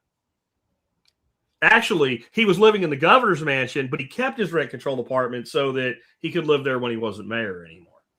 So can we talk about the fiction that your vote counts for a second? So I banned you. I'm the guy that banned you. Now I'm going to burn. Now he's burned his third account. Go ahead and say your piece. I'm banning this one also. I mean, go ahead. Let him say what he's going to say. If you don't know how math works, dude. Yeah. Like, fuck off. No, your vote does not count anyway. A. B. Yeah. I'm not participating in a system that I don't support. And by choosing a side, I then support the system. And that's not a thing that's going to happen. I, too, did not vote in the last presidential election. I do occasionally vote for judges in my immediate county where 3 votes do make a difference in the immediate county. But other than that, not voting. Might not even vote at my county level next time. This is his third account. This is what I find interesting. He's really got a stick up his ass, man. I'm pretty sure he's one of my clients. I see him on my live feeds, and I burned him off of here. Here I am, minding my own business, not interfering with his life in any way. Okay? I say my piece. I do my thing. I've done it for 18 years, and I've bothered no one. I don't use any of my influence to change his life unless he wants to listen to me and change his own life. I don't give a fuck who wins an election because I know that the people running the fucking show are people like BlackRock and all these giant corporations and the financiers and Jamie Dimon that pay for everything. And I understand that as well. But even if it wasn't true, here I am minding my own fucking business. This guy is so wrapped up. He's got his head so far up his own ass. He's breathing so much of his own shit, because that's how far up his own ass his head is, that he has now created at least 3 accounts just to come on here and cry about the fact that I don't do a thing he thinks that I should do. That's not what Sir, it's about. whoever you are, I just have to say that is one of the saddest, most pathetic things I have ever seen a grown man do in my life. You should go find a mirror in your house and look at yourself and ask yourself, is this really the person that I want to be in the world? Do I want to be the guy that is so obsessed with the fact that Jack Spirko doesn't vote that I am burning up my time to cry about it in a live stream where everybody looks at me and just thinks that person's sad and pathetic? Do you really want to be that person? If you do, by all means continue. And know this, John did ban you. I didn't. I don't give a fuck what you say. I don't care. In fact, I'll even take your old comment that you got banned on. I'll put it up for, that's not it. It's gone now, I guess. I'm sorry, I undid it. You undid it? Okay, fine. It's gone. I would have showed it. That was 3 profiles ago. I don't. We lost track of you. I recognize his second account. He's on my lives, so I figured he was here from my How account. sad is this human? I feel for you, brother. It's okay that you banned him, John. That's your power. That's not what this is about. This is the thing that he thinks he can get people to rally about, Jack. Yeah. This is about he wrote something in and he didn't like your comment, or he's mad that his show hasn't taken off. We don't know what he's done because he hasn't fucking done anything. He's done nothing. I wrote an article on October 27th, 2014. That's 11 years ago. I'm going to throw this link into the chat, and anybody's welcome to go read that article. And if you want to really laugh, listen to all the people like him in the comments screaming and shrieking. But tell me what I got wrong in it. It was written in 2014. Tell me what I got wrong in that about what was going to happen in the future with government, no matter who won.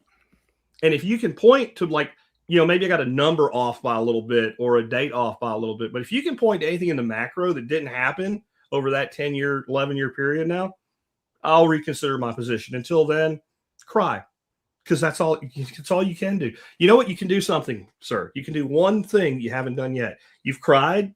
You can cry harder. That you can also crying harder works every time. It works the best. Here's his fourth. Especially on video, please. Here's his 4th page now. Guys that are asking what this is about, we're live streaming to Facebook, YouTube. At least mine are to 2 Facebook accounts and YouTube. And the first dude came through from his Facebook account that I blocked. Now he's on YouTube, and he thinks I blocked that even though I have not. And now he's logged into his second one as missile launch. Oh, I thought it was Missy. I thought he became a girl. I don't think that's him. I don't think that's him. Well, he's saying the same trying shit. to say something ain't coming off. He's been around a lot. He's never that guy. I don't think that's him. I only post if I can get Jack to lose focus and get highlighted. Well, ban that one too. No, he's all right. Don't ban him. He's okay. He's okay. Just playing. He's playing. Yeah, he's playing the clown. He's not a problem. I don't even care. Like, the only people I ban are the ones that just, like, when they start cutting and pasting it over and over again and clog, then I block. Oh, that's awful. I believe in gilding. So you create this community and they do your job for you. Please come do that, because my people will tear you to fuck. And John's people, fuck. People are pit bulls. They're like 10x Jack followers when you piss off John's fleet. Bro, it's like fucking rabid, starving fucking lions when they go to town. There was a dude that contacted my sponsors like 10 years ago over something. I don't even remember. I think it was the F-bomb. It was the seed company that he got in touch with. Some seed It was the herbal company. Western Botanicals. That's it. Botanicals. I remember that. He hit all my 12 sponsors. They were the only ones that even cared a little bit. And John unleashed his fucking horde. And I eventually emailed John and said, bro, pull him off. Because this dude ended up being a pastor. And like some of the comments he made were really nasty. And like people were digging up Yelp reviews of his church and then adding to them and shit. I'm like, stop the hounds, man. This is way overkill here. Everybody thinks I'm a dick, man. Fuck with that, bro, and you see what happens. That's a whole new level of being a dick, and that man right there when you cross that line. You are in my new book, by the way, John. Oh yeah, yeah. The John Willis method of marketing. It works. The whole story of Travis the vegan follows that. That was. I only ever did John's thing once. But we were getting ready to go on vacation. He literally paid for our airfare, including first class upgrade, our bar tab, our hotel, our rental car, and our excursions. I think I had gas money for my own vehicle into that trip by the time it was over with. And I'm like, this really works. And that's why I haven't done it again. I'm like, this power is too tempting. I don't want to abuse it, you know. John does it, 3-4 times a year? It takes a lot to get there. I love usually, like Amanda's emails though, when it's a marketing email and it happened. And she'll be like, Bill did this, and now Bill is screwed. We are because I know her and she's so nice, really. But it's good because we light something on fire with a really big fire or a lot of tannerite or something, and there's always a code, right? So it just captures so much attention when we do it. So there's always a promo that goes with it. It's always good for $50,000. Yeah. Yeah. All you had to do was nothing, but you did something. And now I benefited from your stupidity that you intended to harm me. That's the interesting part of it. And well, they do it. So they do learn. Yeah, they do intend to harm you. Yeah. Let's have a brainstorm on non-mammalian proteins that you can eat if you have alpha gal. And I can say something like, I know several people who've had it who got over it. Yeah. So, hey, start trying the things that can get you over it, but don't discount oysters as a fat-balanced protein source that is delicious. Aside from all the poultry and fish. Were you bitten by a tick? My friend's wife has it, and I believe she can eat quail, and I think I heard kangaroo was also in there. That's going to be expensive, though, unless you have... Oh, no. You know it's coming now, don't you, Nicole? What? The John Willis kangaroo farm.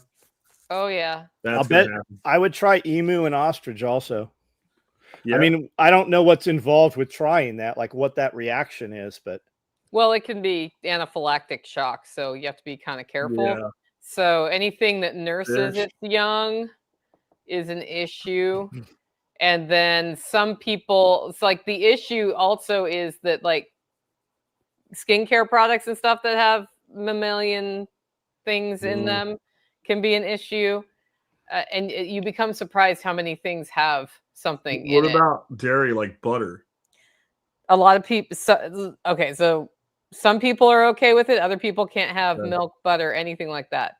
So you're looking... So Ken Berry did an interesting segment on your show, Jack, about just eat oysters for a year, which sounds horribly boring.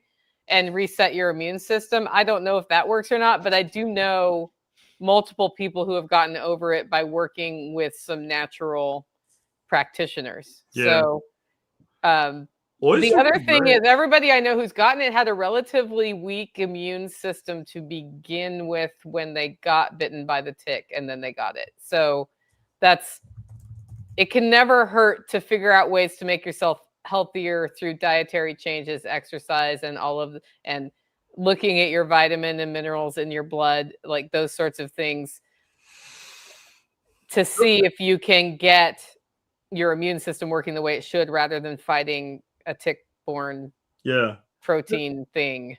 And there are a lot of, like, you're talking about the protein and fat, there's a lot of fish and shellfish options, like oysters you mentioned, but salmon is generally a high-fat fish.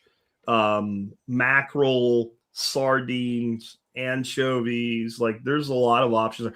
Freshwater catfish, when they're bigger, tend to have a ton of fat. It's really good too, man. Like if you get a catfish 6 to 8 pounds, they steak like salmon, and you throw them on a grill and cook them like a steak, and the fat will literally start to cook out of them, and then they crisp up. Like eat that, I guess. I mean, avocado, yeah. avocado oil and olive oil. Stay away from the seed oils. Yeah. The thing is, I think what happens with alpha-gal is you get like pushed into this standard American crap diet stuff works. And in addition, so it's like trying to keep it whole foods is where I would think I would want to focus, and that takes more things. The other thing is you can order all of these things in bulk to be delivered, especially if you're friends with somebody who has a wholesale account. A wholesale account is done when you have a federal ID number. So you can set yourself up to have that and get, cases of fish delivered frozen to your house and stock your freezer that way. Sushi diet. I'm in. Sashimi diet. Mm-hmm. They opened a new place down here called Japan House. $30, all the sushi you can eat, and it's really good. My intent is to make them regret their decision. Yeah.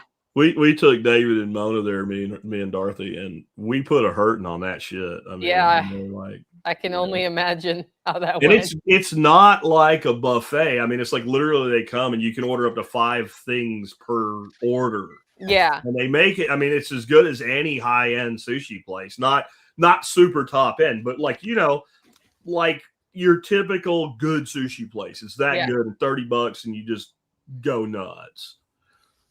Well, that makes the accounting easier. Yeah. It's really so comment, a lot of heavy metals in seafood. Yeah. Can be. Do this, breathe in and out. You just inhaled and exhaled 60,000 toxins. So yeah, there can be, but the food the stuff we're talking about is actually fairly low when you're talking about anchovies, when you're talking about sardines. When I say mackerel, I don't mean giant kingfish. I mean, mackerel, like you can buy canned and stuff like that. Those things are lower on the food chain, so they bioaccumulate less. And that's, I don't know, man. There's people worry way too much about everything. Remember there was a song, Nicole, back in the 80s, and it ended something like, I can't remember what it was called, the Food Blues or something. It was some like kind of riff country type singer. He realized there's nothing I could eat. And it was like he just went through all the things the waiter told him not to eat at this restaurant. And it ended, what I do remember, it ended with, I ain't eaten in a week and I'm feeling fine, because he didn't mention 3 things: whiskey, women, and sweet red wine. That's the song if anybody wants to look it up. I can manage, Lee Murphy, I can manage 42 pieces of sushi rolls at a buffet. I like to get my money's worth. It's all about fasting going in, I guess. The thing is, like, you can eat till you can't move from sushi, and 2 hours later, you're like, I could eat. I could eat more sushi. And there's a difference with sushi too, right? Yeah. Are you eating sashimi or are you eating rice? Yeah. Yeah. I think either way. I mean, I'd put some sashimi away, but you still, just fish in general, you don't get the long-term satiation, where if I eat like a 16-ounce piece of beef, I'm not looking at food again for about 6 hours under the best case scenario. I'm done. Copper Penny, any better sushi restaurant you go to, you're not going to see this at low end and buffet, but they'll make all your sushi with no rice. Amanda gets it all the time. Amanda always orders rolls, no rice. I've thought about buying the thing for the stand mixer where you can do the really thin cuts and stuff, because I've seen people make sushis that are more like keto. They use cucumber or daikon and stuff like that instead of rice. But I'd just rather buy a big old hunk of fish, cut it up, and dip it in soy sauce and wasabi and eat it. I mean, sashimi is delicious. Yeah. Sashimi, however you say that word. Yeah. So something in nori seaweed gives me a head buzz.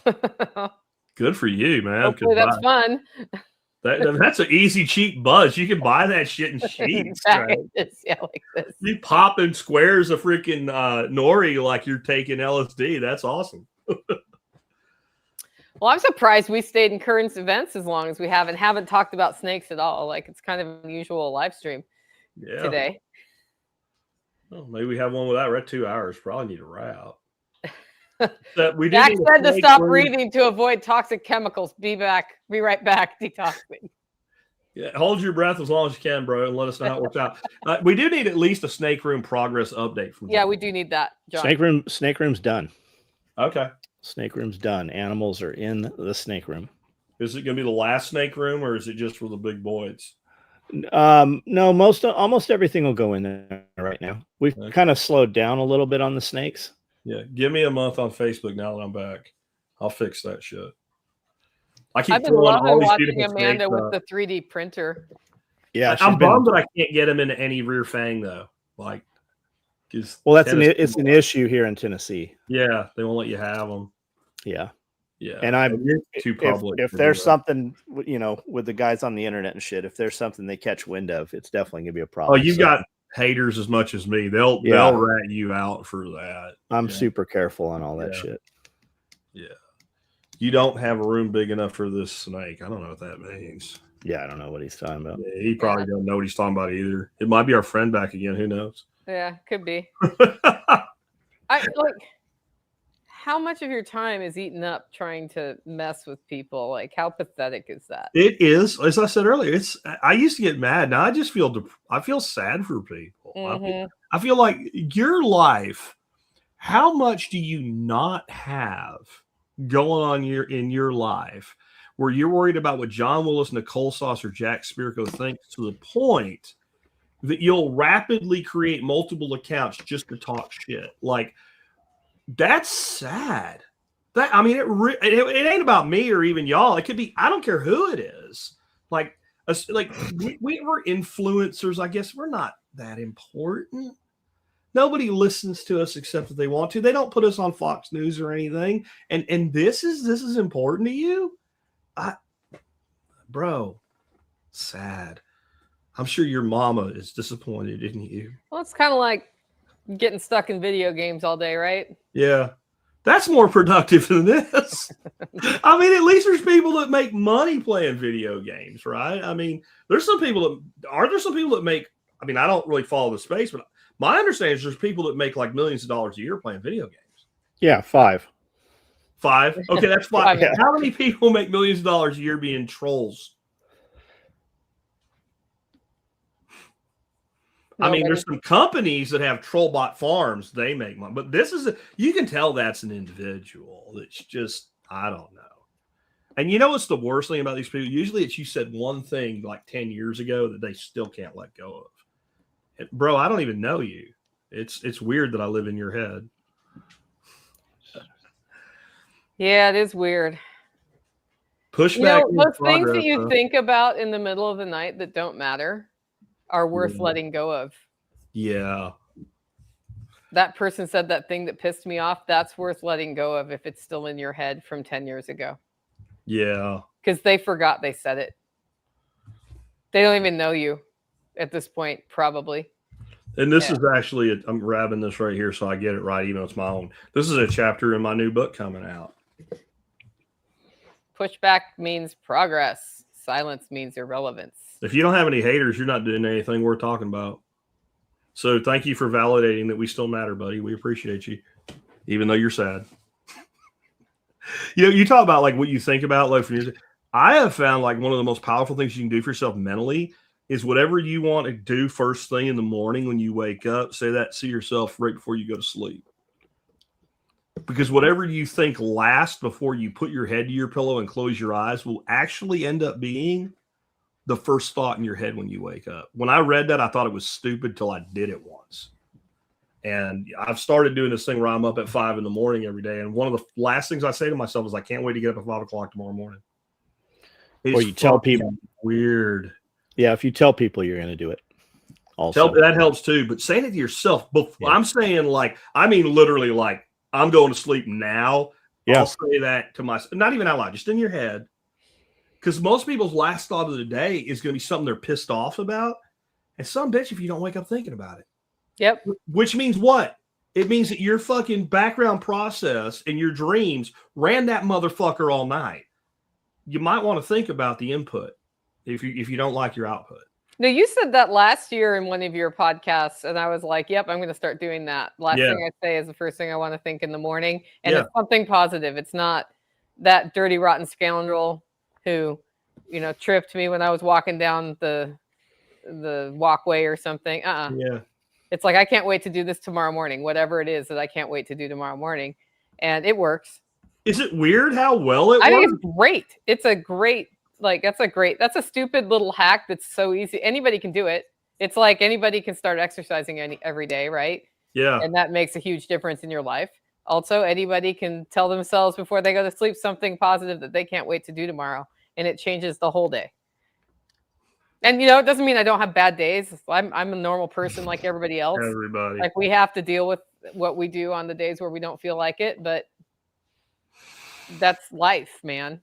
I encourage everybody to consider the 5 a.m. thing. And if you get up already at 6, then 5 works. If you get up at 7, then maybe 6 works. It's basically giving yourself an hour in the front of the day.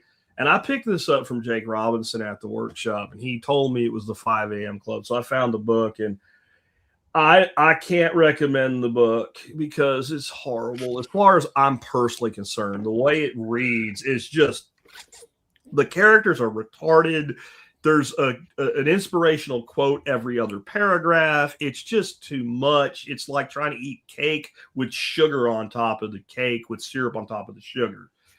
But the concept, which you can just literally go to YouTube and put in 5 a.m. club synopsis, and get it 9. That's what John Dowie did. John Dowie said Jake told him about it. He bought the book, and he's lucky that Jake's lucky he doesn't live in New Hampshire, because he's like, I would have drove to his house. In John's words, I would have punched him in his fucking face, right? So I looked up a 9-minute synopsis, and now I'm doing that shit. Right? That sounds like Dowie. Shit, right? Like it's weird because you get so much, and the big thing is, and I think maybe it's even less for me or people like John here, our John or you, because you have peace already. But when I think back to like when I had kids and shit, like having that complete solitude, peaceful hour when it's still dark out to do some things for yourself, it's strange. It is completely revitalized the effort that I'm putting into what I do. And I know I sound like an evangelist right now or whatever, but try it. I mean, what do you lose? Do it for 2 weeks. I think most people, if you do it for 2 weeks, you won't stop doing it. It's weird. You wake up, you're like, I could sleep an extra. Fuck, I don't want to. Yep. All right. We've been on for 2 hours. I could go 3, but I can't go 3. Or I'm not going to go 3 today. Neither is Zach and neither is John, because you guys got shit to do, don't you? I'm going to get done early and go help Dorothy put away Christmas shit. John has gear to produce. Yeah. And if you have not signed up for his email list, go to soetacticalgear.com and get on that so you get notices when they produce cool shit. Anyway, let's go once around the horn. Jack. I am Jack Spirko, host of the Survival Podcast, almost 18 years running. That'll be this summer. We've done over 3,780 shows to date. And that means that there's something in the space of entrepreneurship, lifestyle design, preparedness, homesteading, permaculture, survivalism, etc., that you want to know more about. We've probably covered it. So just go to the survivalpodcast.com and stick your subject of choice in the search box, and you'll find it. Awesome. John. SOEtacticalgear.com is the website. This is the YouTube channel. Also, SOE Tactical Gear, Special Operations Equipment. 7,000 videos. I do a live video every night at 9 o'clock. Jump on, check it out, and we will see you guys there. Awesome. I am Nicole Sauce from the Living Free in Tennessee podcast. And if you go to livingfreeintennessee.com right now and listen to the last 3 episodes, it is step-by-step walking you through the My 3 Things method. They are replays, and you can check those out and start building your life strategic plan and start living with purpose every day by doing at least one thing or 3 things to move yourself forward. It pairs well with all of the motivation you can get from listening to Jack and John. Definitely recommend going to their podcasts and to their live streams and check that out. And also, if you want delicious coffee delivered to your door, go to hollowroast.com and be sure to order some now while I am in town, because I am currently running this without employees. Although that may need to change. And if I'm out of town, the coffee does not ship. With that, guys, we'll see you next month.